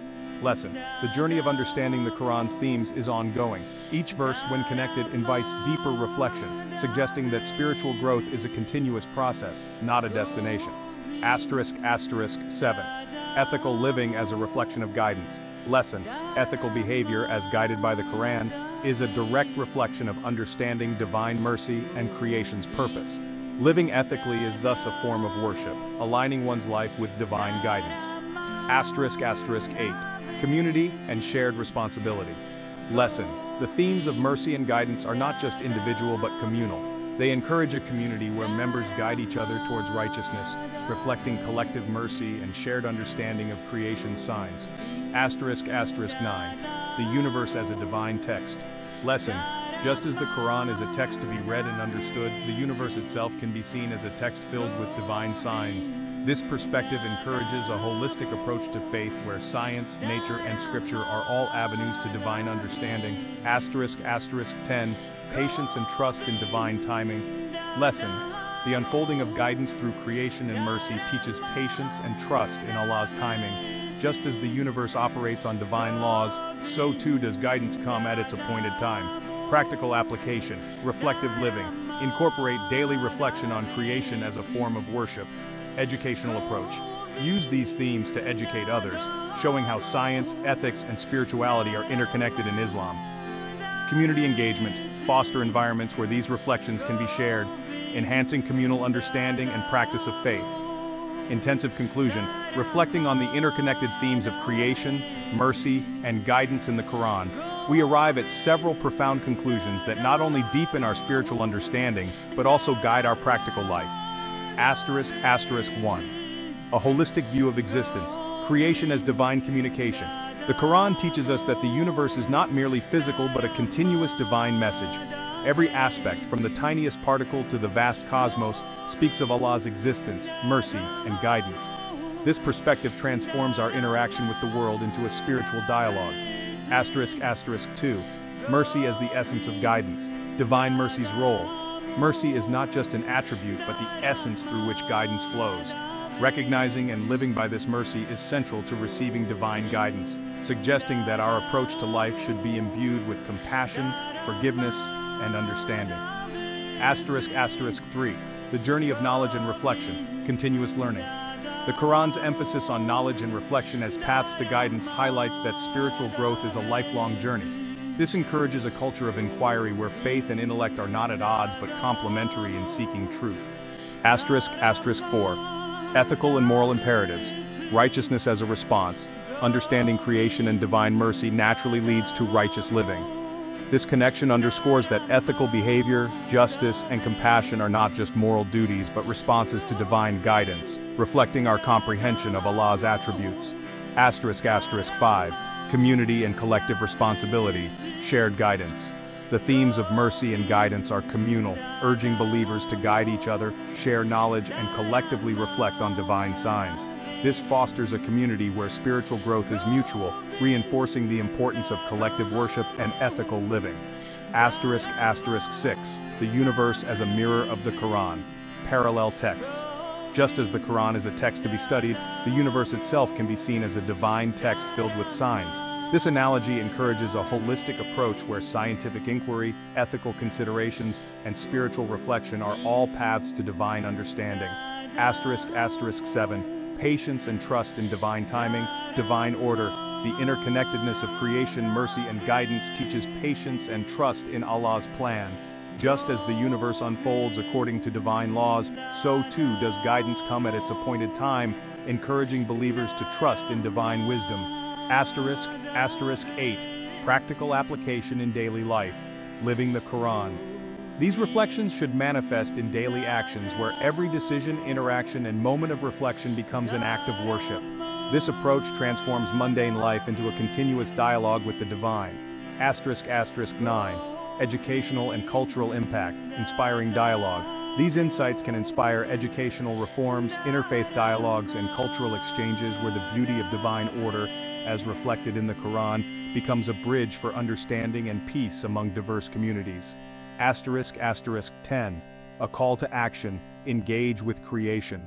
This conclusion calls for active engagement with the world as a means of worship, where every act of kindness, every moment of learning, and every reflection on nature becomes a step towards divine proximity. Creation as divine communication, the universe as a text. The Quran presents the universe not merely as a physical entity, but as a text filled with signs, ayat, of Allah. Each element, from the stars to the smallest organisms, communicates divine attributes. This perspective transforms our interaction with the world into a spiritual experience where every observation becomes an act of worship. Purposeful existence. Everything in creation has a purpose, serving as a reminder of Allah's existence, power, and mercy. This understanding shifts our view from seeing the world as random to recognizing it as a purposeful creation, guiding us towards faith and reflection. Mercy as the essence of guidance. Mercy's active role. Mercy in the Quran is not passive but an active force that encompasses all things. It's through this mercy that guidance flows, suggesting that divine guidance is an extension of Allah's mercy. Living by this mercy involves compassion, forgiveness, and understanding, reflecting divine attributes in human actions. Universal mercy. Allah's mercy is not limited but all-encompassing, guiding creation towards its purpose. Recognizing this mercy in our lives and extending it to others is a form of worship, aligning us with divine will. The journey of knowledge and reflection, intellectual engagement. The Quran emphasizes reflection and seeking knowledge as paths to guidance. This encourages believers to engage intellectually with their faith, where understanding creation leads to worship, and worship leads to deeper understanding. Continuous growth. spiritual growth is portrayed as a lifelong journey, not a destination. This continuous learning process reflects the dynamic nature of divine guidance, where new insights can always be gained from the Quran and creation. Ethical and moral imperatives, righteousness as a response. Understanding divine mercy and creation naturally leads to ethical living. This connection underscores that ethical behavior, justice, and compassion are not just moral duties but responses to divine guidance, reflecting our comprehension of Allah's attributes. Moral guidance. The Quran's guidance on morality is not abstract but practical, meant to be applied in daily life, influencing personal decisions and societal interactions. Community and collective responsibility. Shared guidance. The themes of mercy and guidance are communal. Believers are encouraged to guide each other, share knowledge, and collectively reflect on divine signs, fostering a community where spiritual growth is mutual. Collective worship.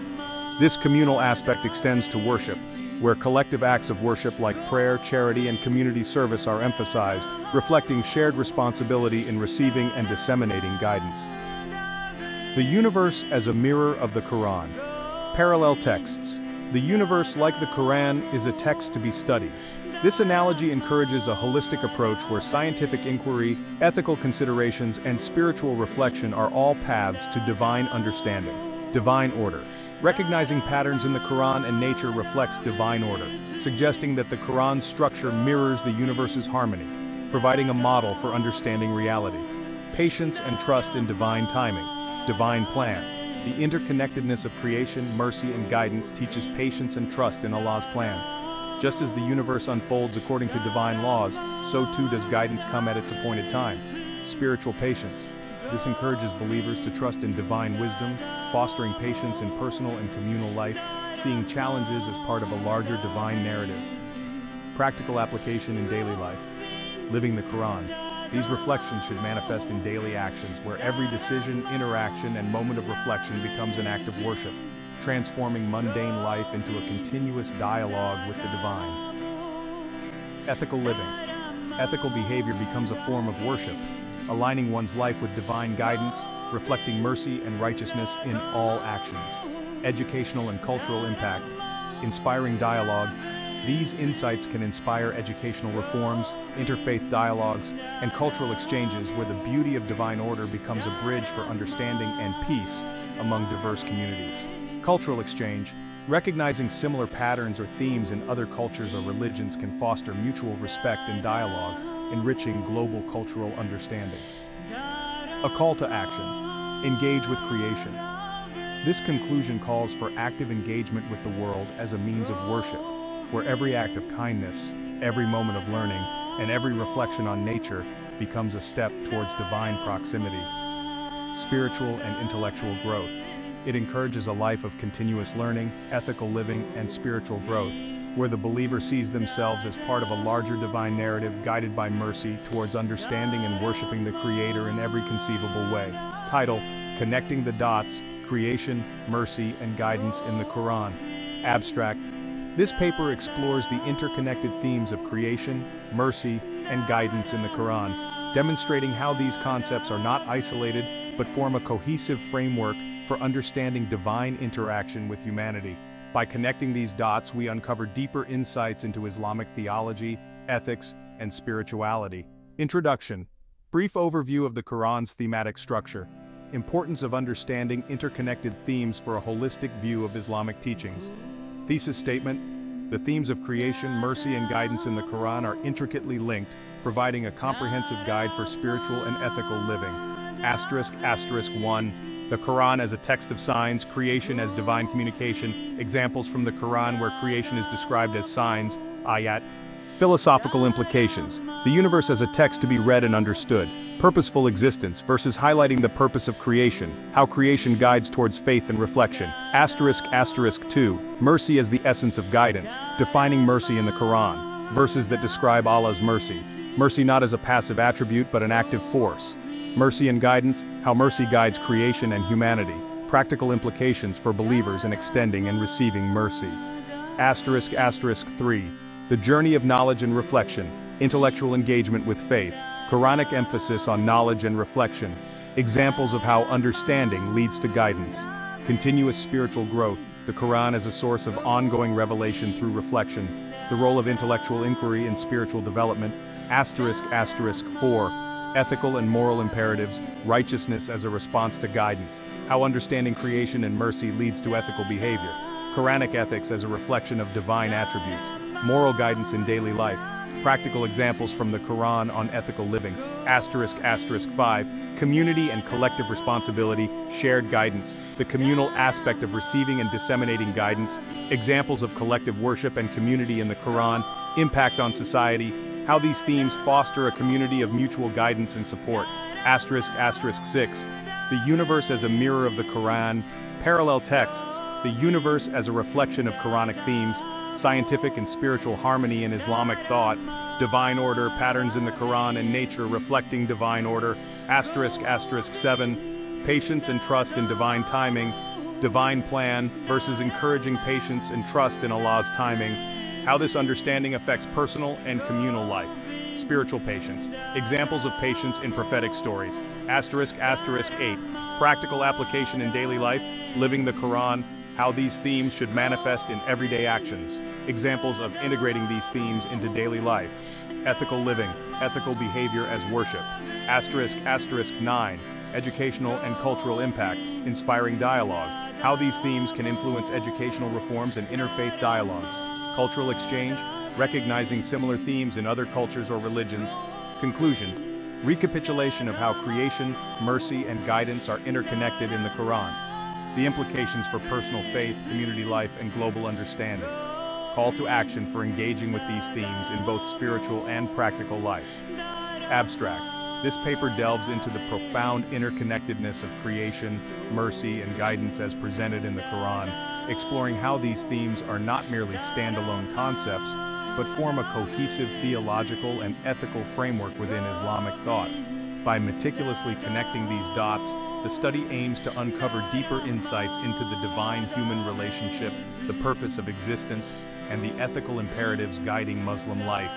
The analysis begins by examining the Quran's portrayal of the universe as a text filled with signs, ayat of Allah, where every element of creation communicates divine attributes, guiding humanity towards faith and reflection. This perspective transforms our interaction with the world into a spiritual dialogue, emphasizing that creation is not random but purposeful, serving as a continuous reminder of the Creator.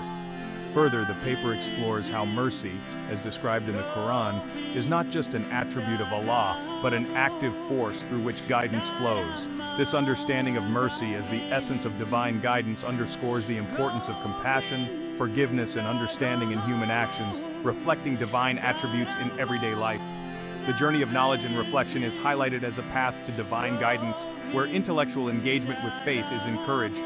This theme promotes continuous spiritual growth, suggesting that the Quran is a source of ongoing revelation through reflection, fostering a culture of inquiry where faith and intellect are not at odds but complementary.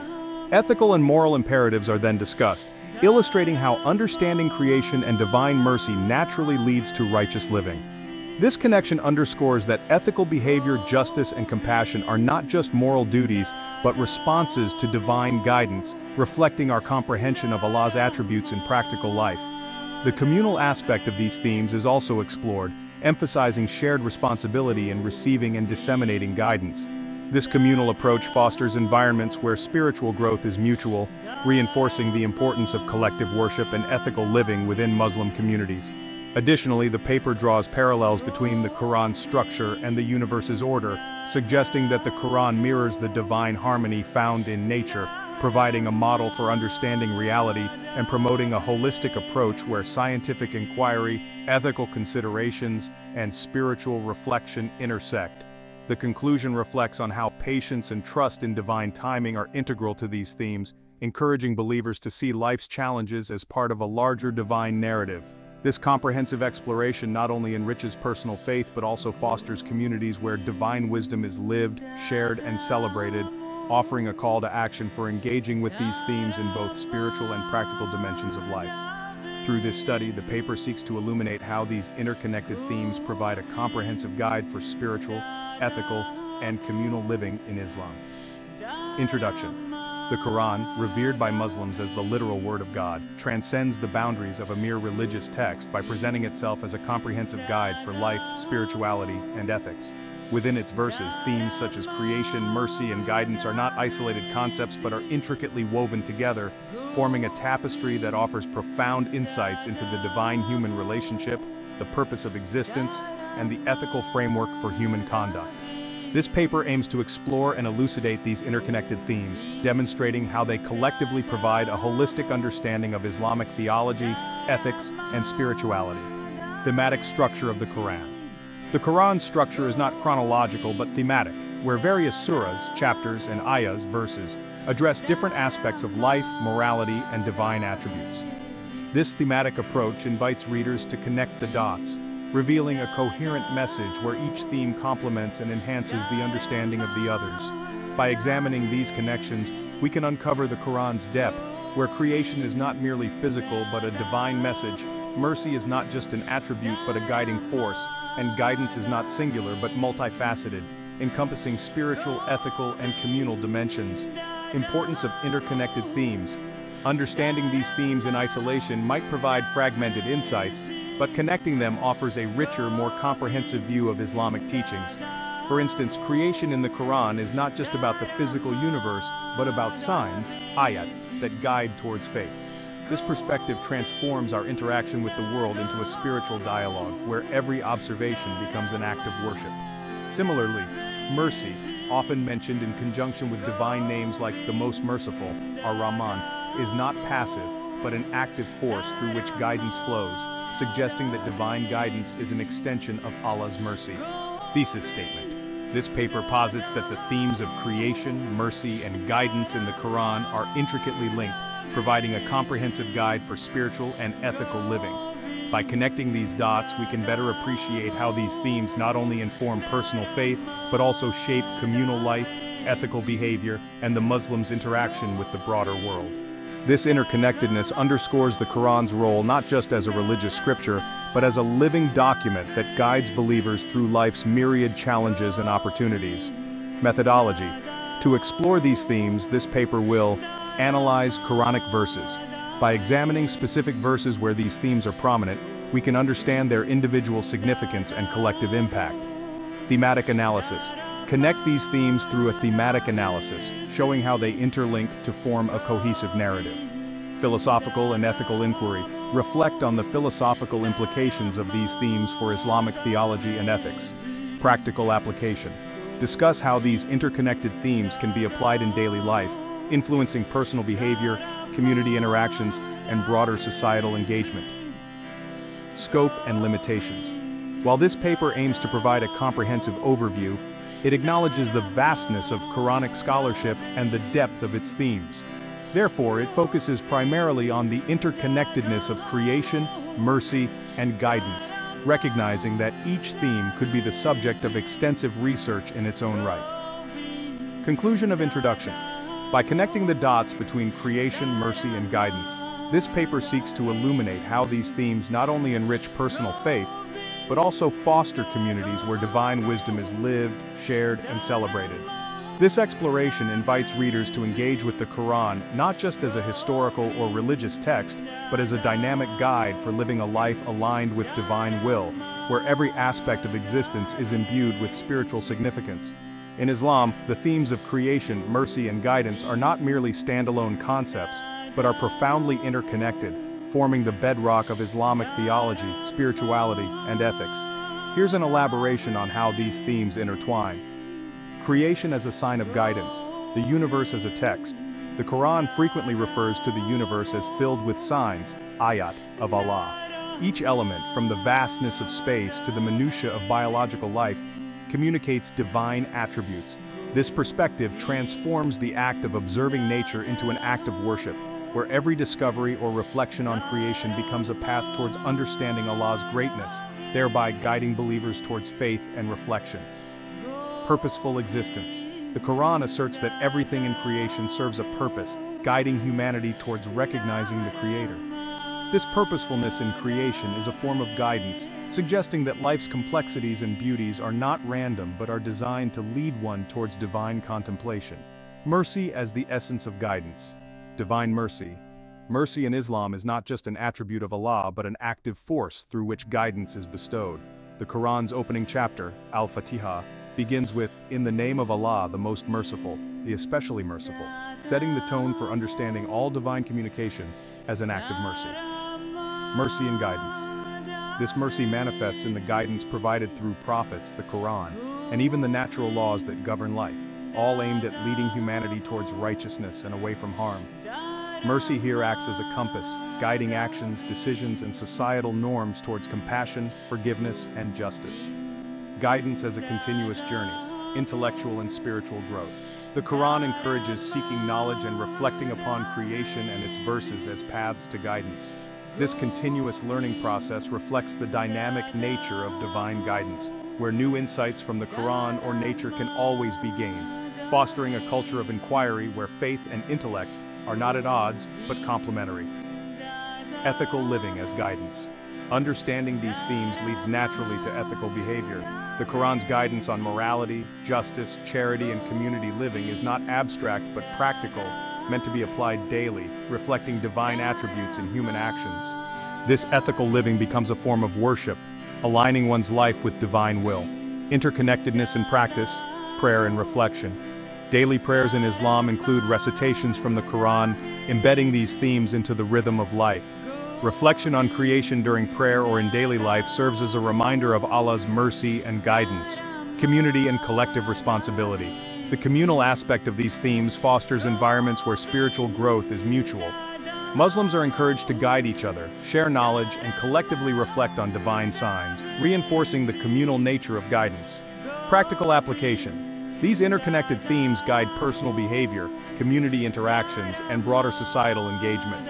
For instance, charity, zakat, is not just a financial obligation but an act of mercy and guidance towards societal welfare, reflecting divine attributes in economic practices. Conclusion. By connecting creation, mercy, and guidance, Islam provides a holistic framework where every aspect of life, from personal ethics to communal responsibilities, is imbued with spiritual significance. This interconnectedness not only enriches personal faith, but also fosters communities where divine wisdom is lived, shared, and celebrated, offering a comprehensive guide for living in alignment with divine will. This exploration invites believers to engage with the Quran and the world around them, not just as passive observers, but as active participants in a divine narrative where every action can be an act of worship, every reflection a step towards guidance, and every act of mercy a reflection of divine attributes. Creation as divine communication. The universe as a text. In the Quran, the universe is not merely a physical entity, but a text filled with signs, ayat, of Allah. Each element, from celestial bodies to the smallest organisms, communicates divine attributes. This perspective transforms our interaction with the world into a spiritual dialogue where every observation or scientific discovery becomes an act of worship, guiding believers towards a deeper understanding of Allah's greatness. Purposeful existence. The Quran emphasizes that everything in creation has a purpose, serving as a reminder of Allah's existence, power, and mercy. This purposefulness guides humanity towards recognizing the Creator, suggesting that life's complexities and beauties are not random, but designed to lead one towards divine contemplation. This understanding shifts our view from seeing the world as chaotic to recognizing it as a purposeful creation, guiding us towards faith and reflection. Mercy as the essence of guidance, divine mercy. Mercy in the Quran is not passive but an active force through which guidance flows. It's described not just as an attribute but as the essence of Allah's interaction with creation.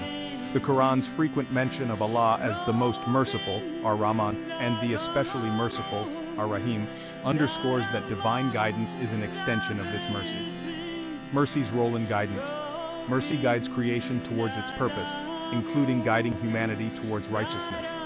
Living by this mercy involves compassion, forgiveness, and understanding, reflecting divine attributes in human actions. This connection suggests that ethical behavior, justice, and compassion are not just moral duties but responses to divine guidance, reflecting our comprehension of Allah's attributes. The journey of knowledge and reflection, intellectual engagement. The Quran encourages seeking knowledge and reflecting upon creation and its verses as paths to divine guidance. This intellectual engagement with faith is not at odds with spirituality but is integral to it, where understanding creation leads to worship, and worship leads to deeper understanding. Continuous growth. Spiritual growth in Islam is portrayed as a lifelong journey, not a destination. This continuous learning process reflects the dynamic nature of divine guidance, where new insights can always be gained from the Quran and from observing the universe, fostering a culture of inquiry where faith and intellect are complementary. Ethical and moral imperatives. Righteousness as a response.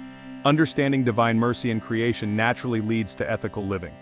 This connection underscores that ethical behavior, justice, and compassion are not just moral duties, but responses to divine guidance, reflecting our comprehension of Allah's attributes in practical life. Moral guidance. The Quran's guidance on morality is not abstract but practical, meant to be applied in daily life, influencing personal decisions and societal interactions. Ethical behavior becomes a form of worship, aligning one's life with divine will. Community and collective responsibility. Shared guidance. The themes of mercy and guidance are communal. Believers are encouraged to guide each other, share knowledge, and collectively reflect on divine signs, fostering a community where spiritual growth is mutual. Collective worship. This communal aspect extends to worship, where collective acts like prayer, charity, and community service reflect shared responsibility in receiving and disseminating guidance. The universe as a mirror of the Quran. Parallel text. The universe, like the Quran, is a text to be studied. This analogy encourages a holistic approach where scientific inquiry, ethical considerations, and spiritual reflection are all paths to divine understanding. Divine order. Recognizing patterns in the Quran and nature reflects divine order, suggesting that the Quran's structure mirrors the universe's harmony, providing a model for understanding reality.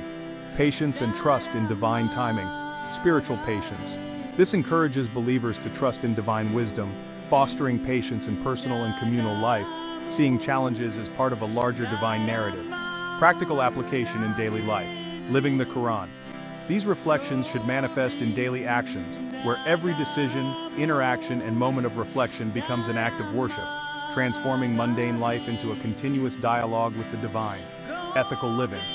Ethical behavior becomes a form of worship, aligning one's life with divine guidance, reflecting mercy and righteousness in all actions. Educational and cultural impact. Inspiring dialogue. These insights can inspire educational reforms, interfaith dialogues, and cultural exchanges where the beauty of divine order becomes a bridge for understanding and peace among diverse communities.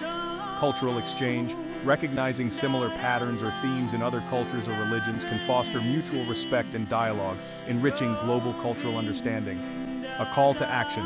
Engage with creation.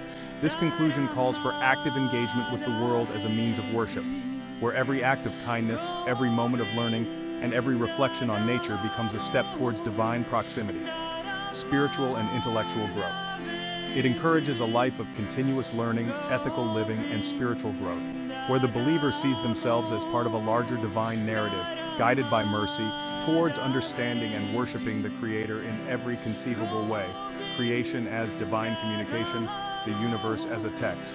The Quran presents the universe not merely as a physical entity, but as a text filled with signs, ayat, of Allah. Each element, from the vastness of space to the intricacies of biological life, communicates divine attributes. This perspective transforms our interaction with the world into a spiritual dialogue, where every observation or scientific discovery becomes an act of worship, guiding believers towards a deeper understanding of Allah's greatness. Purposeful existence. The Quran emphasizes that everything in creation serves a purpose, guiding humanity towards recognizing the Creator. This purposefulness in creation is not random but designed to lead one towards divine contemplation. Recognizing this purpose shifts our view from seeing the world as chaotic to understanding it as a purposeful creation, where every aspect of life, from the smallest particle to the largest galaxy, points towards Allah's existence, power, and mercy. Mercy as the essence of guidance. Divine mercy. Mercy in the Quran is not just an attribute but an active force through which guidance flows.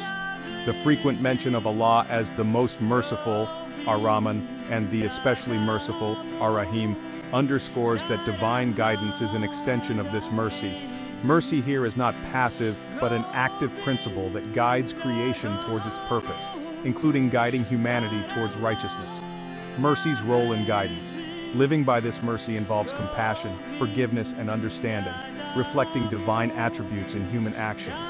This connection suggests that ethical behavior, justice, and compassion are not just moral duties, but responses to divine guidance, reflecting our comprehension of Allah's attributes in practical life.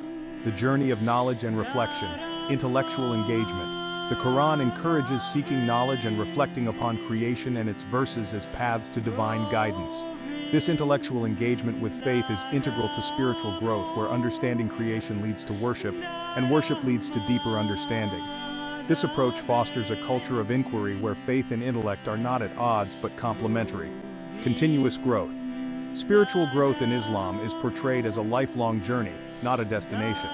This continuous learning process reflects the dynamic nature of divine guidance, where new insights can always be gained from the Quran and from observing the universe, encouraging believers to remain in a state of learning and reflection. Ethical and moral imperatives. Righteousness as a response.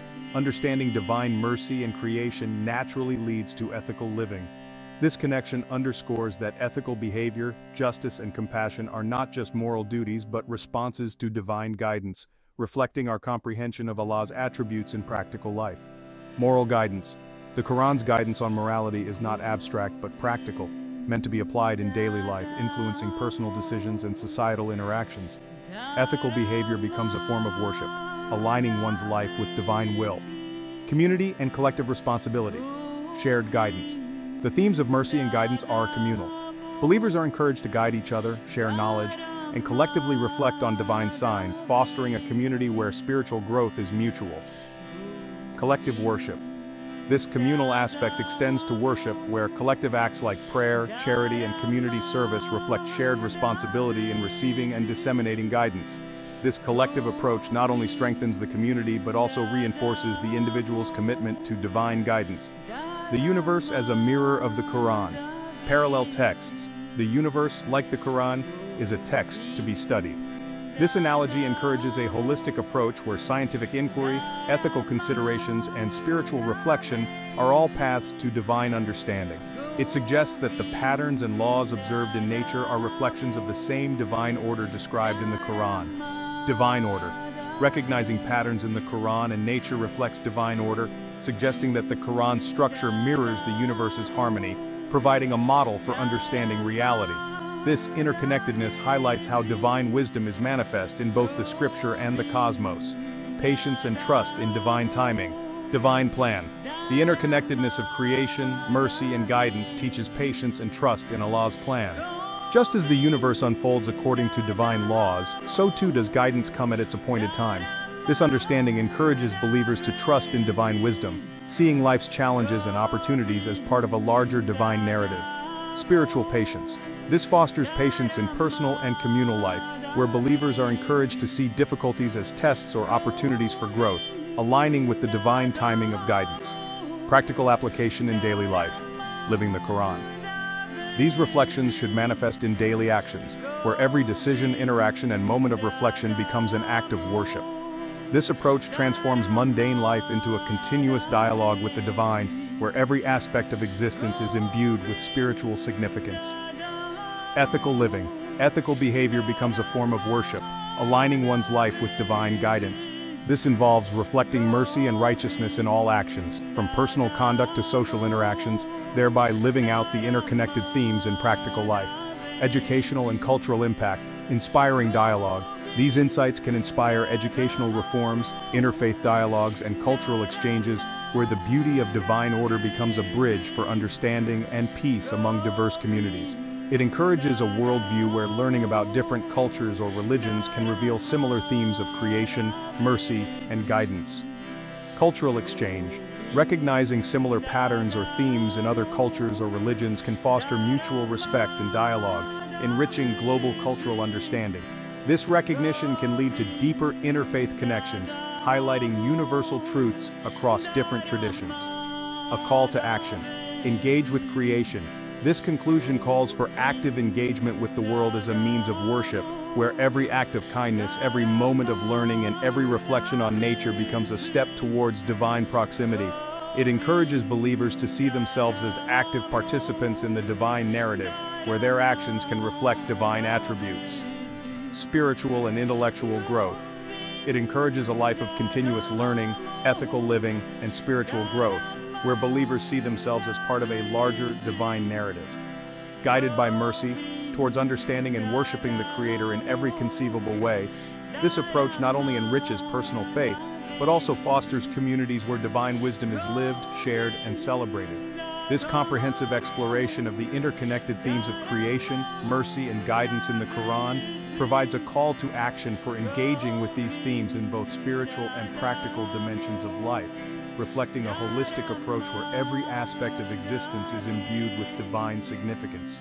Creation as divine communication, the universe as a text. The Quran presents the universe not merely as a physical entity, but as a text filled with signs, ayat, of Allah. Each element, from the vastness of space to the intricacies of biological life, communicates divine attributes. This perspective transforms our interaction with the world into a spiritual dialogue, where every observation or scientific discovery becomes an act of worship, guiding believers towards a deeper understanding of Allah's greatness. Purposeful existence. The Quran emphasizes that everything in creation serves a purpose, guiding humanity towards recognizing the Creator. This purposefulness in creation is not random, but designed to lead one towards divine contemplation. Recognizing this purpose shifts our view from seeing the world as chaotic to understanding it as a purposeful creation, where every aspect of life, from the smallest particle to the largest galaxy, points towards Allah's existence, power, and mercy. Mercy as the essence of guidance. Divine mercy. Mercy in the Quran is not just an attribute, but an active force through which guidance flows. The frequent mention of Allah as the most merciful, Ar-Rahman, and the especially merciful, Ar-Rahim, underscores that divine guidance is an extension of this mercy. Mercy here is not passive, but an active principle that guides creation towards its purpose, including guiding humanity towards righteousness. Mercy's role in guidance. Living by this mercy involves compassion, forgiveness, and understanding, reflecting divine attributes in human actions. This connection suggests that ethical behavior, justice, and compassion are not just moral duties, but responses to divine guidance, reflecting our comprehension of Allah's attributes in practical life. The journey of knowledge and reflection. Intellectual engagement. The Quran encourages seeking knowledge and reflecting upon creation and its verses as paths to divine guidance. This intellectual engagement with faith is integral to spiritual growth, where understanding creation leads to worship, and worship leads to deeper understanding. This approach fosters a culture of inquiry where faith and intellect are not at odds but complementary. Continuous growth. Spiritual growth in Islam is portrayed as a lifelong journey, not a destination. This continuous learning process reflects the dynamic nature of divine guidance, where new insights can always be gained from the Quran and from observing the universe, encouraging believers to remain in a state of learning and reflection. Ethical and moral imperatives. Righteousness as a response. Understanding divine mercy in creation naturally leads to ethical living. This connection underscores that ethical behavior, justice, and compassion are not just moral duties but responses to divine guidance, reflecting our comprehension of Allah's attributes in practical life. Moral guidance. The Quran's guidance on morality is not abstract but practical, meant to be applied in daily life, influencing personal decisions and societal interactions. Ethical behavior becomes a form of worship, aligning one's life with divine will. Community and collective responsibility. Creation as divine communication. The universe as a text. The Quran presents the universe not merely as a physical entity, but as a text filled with signs, ayat, of Allah. Each element, from the vastness of space to the intricacies of biological life, communicates divine attributes. This perspective transforms our interaction with the world into a spiritual dialogue, where every observation or scientific discovery becomes an act of worship, guiding believers towards a deeper understanding of Allah's greatness. Purposeful existence. The Quran emphasizes that everything in creation serves a purpose, guiding humanity towards recognizing the Creator. This purposefulness in creation is not random but designed to lead one towards divine contemplation. Recognizing this purpose shifts our view from seeing the world as chaotic to understanding it as a purposeful creation, where every aspect of life, from the smallest particle to the largest galaxy, points towards Allah's existence, power, and mercy. Mercy as the essence of guidance. Divine mercy. Mercy in the Quran is not just an attribute, but an active force through which guidance flows. The frequent mention of Allah as the most merciful, Ar-Rahman, and the especially merciful, Ar-Rahim, underscores that divine guidance is an extension of this mercy. Mercy here is not passive but an active principle that guides creation towards its purpose, including guiding humanity towards righteousness. Mercy's role in guidance. Living by this mercy involves compassion, forgiveness, and understanding, reflecting divine attributes in human actions. This connection suggests that ethical behavior, justice, and compassion are not just moral duties, but responses to divine guidance, reflecting our comprehension of Allah's attributes in practical life. The journey of knowledge and reflection, intellectual engagement. The Quran encourages seeking knowledge and reflecting upon creation and its verses as paths to divine guidance. This intellectual engagement with faith is integral to spiritual growth, where understanding creation leads to worship, and worship leads to deeper understanding. This approach fosters a culture of inquiry where faith and intellect are not at odds but complementary. Continuous growth. Spiritual growth in Islam is portrayed as a lifelong journey, not a destination. This continuous learning process reflects the dynamic nature of divine guidance, where new insights can always be gained from the Quran and from observing the universe, encouraging believers to remain in a state of learning and reflection. Ethical and moral imperatives. Righteousness as a response, understanding divine mercy and creation naturally leads to ethical living. This connection underscores that ethical behavior, justice, and compassion are not just moral duties but responses to divine guidance, reflecting our comprehension of Allah's attributes in practical life. Moral guidance. The Quran's guidance on morality is not abstract but practical, meant to be applied in daily life, influencing personal decisions and societal interactions. Ethical behavior becomes a form of worship, aligning one's life with divine will. Community and collective responsibility. Shared guidance. The themes of mercy and guidance are communal. Believers are encouraged to guide each other, share knowledge, and collectively reflect on divine signs, fostering a community where spiritual growth is mutual. Collective worship. This communal aspect extends to worship, where collective acts like prayer, charity, and community service reflect shared responsibility in receiving and disseminating guidance. This collective approach not only strengthens the community, but also reinforces the individual's commitment to divine guidance. The universe as a mirror of the Quran. Parallel texts. The universe, like the Quran, is a text to be studied. This analogy encourages a holistic approach where scientific inquiry, ethical considerations, and spiritual reflection are all paths to divine understanding. It suggests that the patterns and laws observed in nature are reflections of the same divine order described in the Quran. Divine order. Recognizing patterns in the Quran and nature reflects divine order, suggesting that the Quran's structure mirrors the universe's harmony, providing a model for understanding reality. This interconnectedness highlights how divine wisdom is manifest in both the scripture and the cosmos. Patience and trust in divine timing. Divine plan. The interconnectedness of creation, mercy, and guidance teaches patience and trust in Allah's plan. Just as the universe unfolds according to divine laws, so too does guidance come at its appointed time. This understanding encourages believers to trust in divine wisdom, seeing life's challenges and opportunities as part of a larger divine narrative. Spiritual patience. This fosters patience in personal and communal life, where believers are encouraged to see difficulties as tests or opportunities for growth, aligning with the divine timing of guidance. Practical application in daily life. Living the Quran. These reflections should manifest in daily actions, where every decision, interaction, and moment of reflection becomes an act of worship. This approach transforms mundane life into a continuous dialogue with the divine, where every aspect of existence is imbued with spiritual significance. Ethical living. Ethical behavior becomes a form of worship, aligning one's life with divine guidance.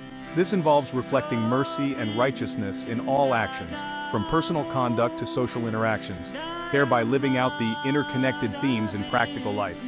Educational and cultural impact. Inspiring dialogue.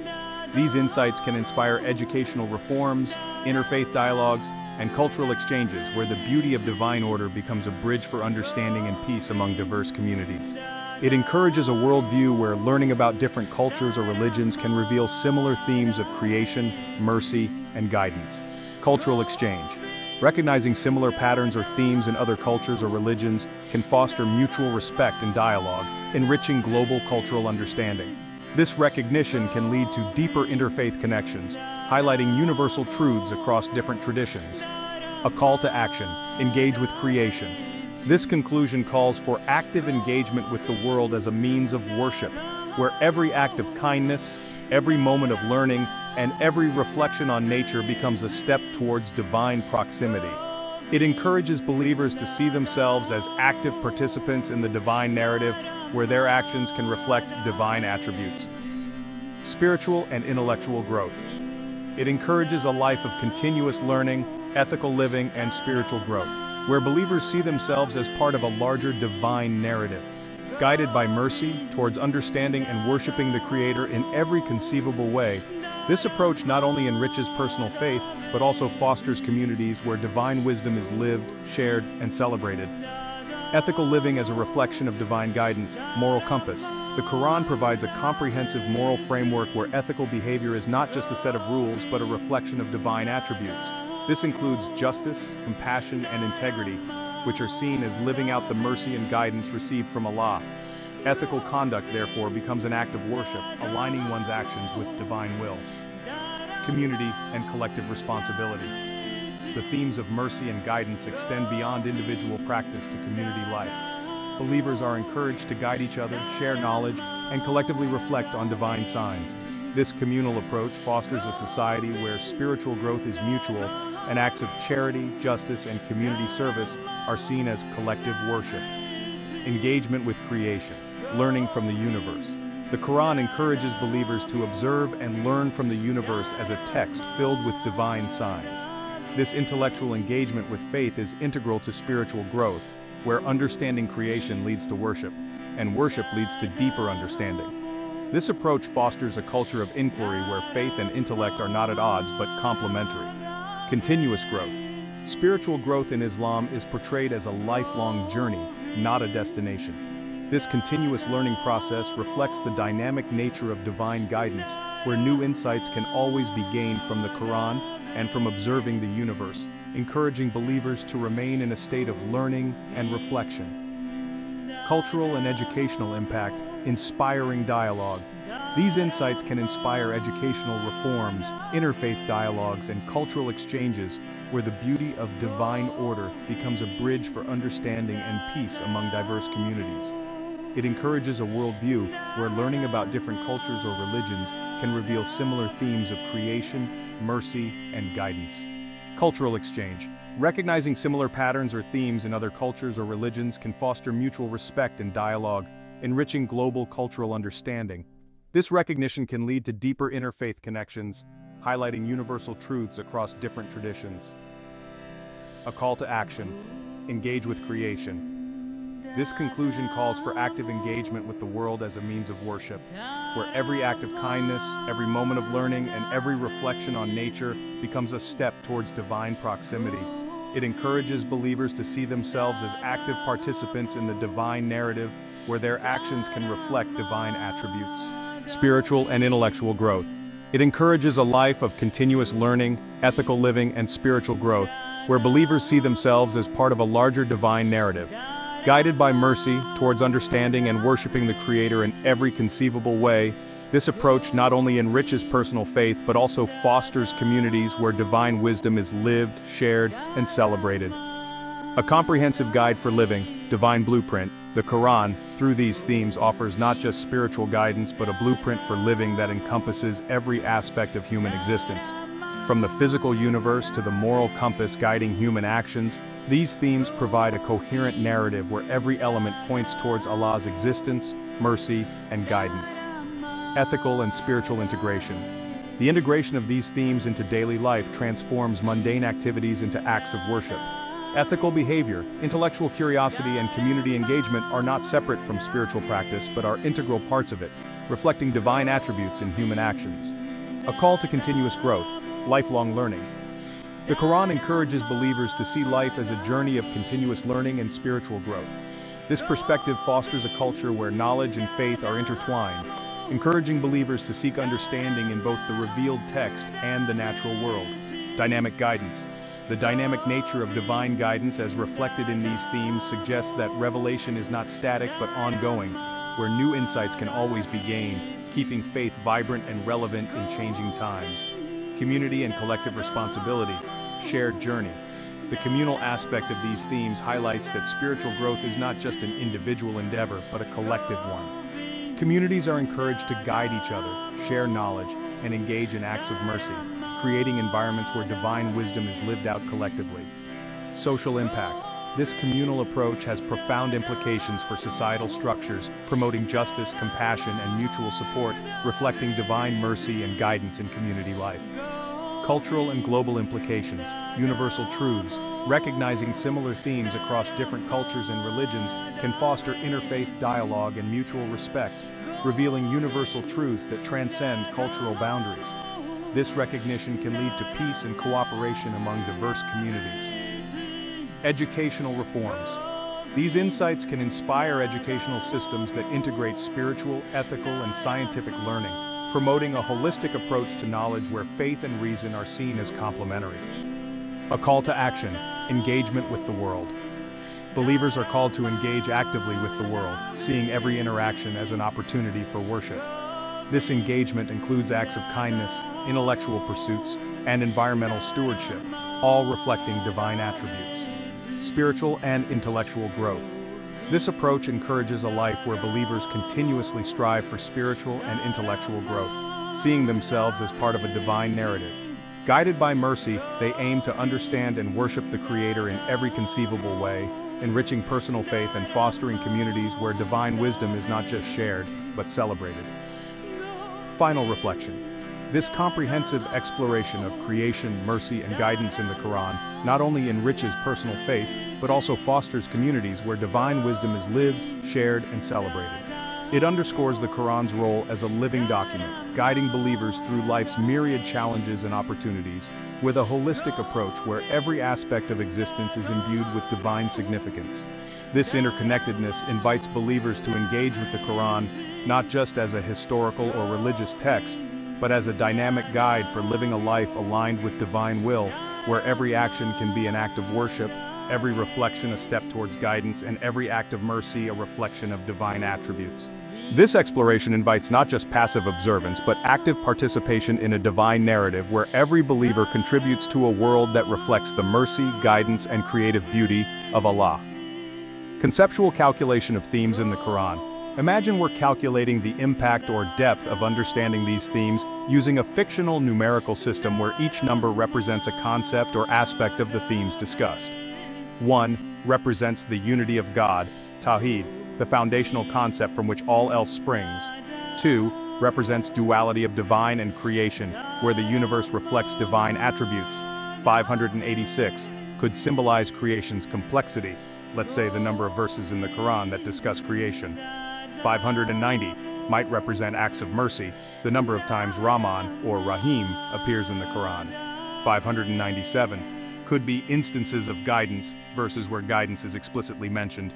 598, perhaps ethical imperatives, verses that command or discuss ethical behavior. 601 might symbolize community and collective worship, verses encouraging communal acts.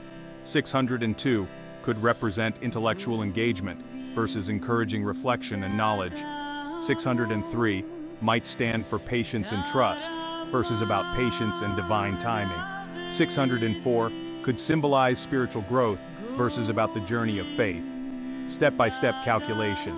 Let's calculate a theme impact score, TIS, to illustrate how these themes might be interconnected. Unity of God, 1. This is the base. Everything starts here. Let's assign it a base value of 1. Duality of divine and creation, 2. This adds depth. If we multiply by 2, we get 2, 1 asterisk 2. Creation's complexity, 586. Now, let's consider how creation reflects divine attributes. If each aspect of creation, 586, adds to our understanding of unity, we might add this to our base. 2 plus 586 equals 588. Acts of mercy, 590. Mercy enhances understanding. If each act of mercy deepens our connection to unity by a factor, let's say we multiply by 590 for emphasis, 588 times 590 equals 347,120. Instances of guidance, 597. Guidance refines this understanding, adding guidance to our score. 347,120 plus 597 equals 347,717. Ethical imperatives, 598. Ethical behavior as a response to guidance. If each ethical imperative strengthens our score by adding to it, 347,717 plus 598 equals 348,315. Community and collective worship, 601. This communal aspect amplifies the impact. If we multiply by 601 for communal strength, 348,315 times 601 equals 209,274,815. Intellectual engagement, 602. Knowledge adds depth. Adding this to our score, 209,274,815 plus 602 equals 209,275,417. Patience and trust, 603. Patience enriches this journey. If we multiply by 603 for the patience factor, 209,275,417 times 603 equals 126,254,837,321. Spiritual growth, 604. Finally, spiritual growth as the culmination. Adding this to our score, 126,254,837,321 plus 604 equals 126,254,837,925. Explanation. Unity, 1. Starts with the foundation of faith. Duality, 2. Adds the dimension of creation reflecting divine attributes. Creation, 586. Each verse on creation adds to our understanding. Mercy, 590, multiplies our understanding, showing how mercy is central. Guidance, 597, adds depth by showing how we're guided. Ethics, 598, ethical living as a response to guidance. Community, 601, amplifies impact through collective practice. Intellect, 602, knowledge enriches faith. Patience, 603, multiplies the value, showing the importance of divine timing. Growth, 604, the journey of faith adds the final touch.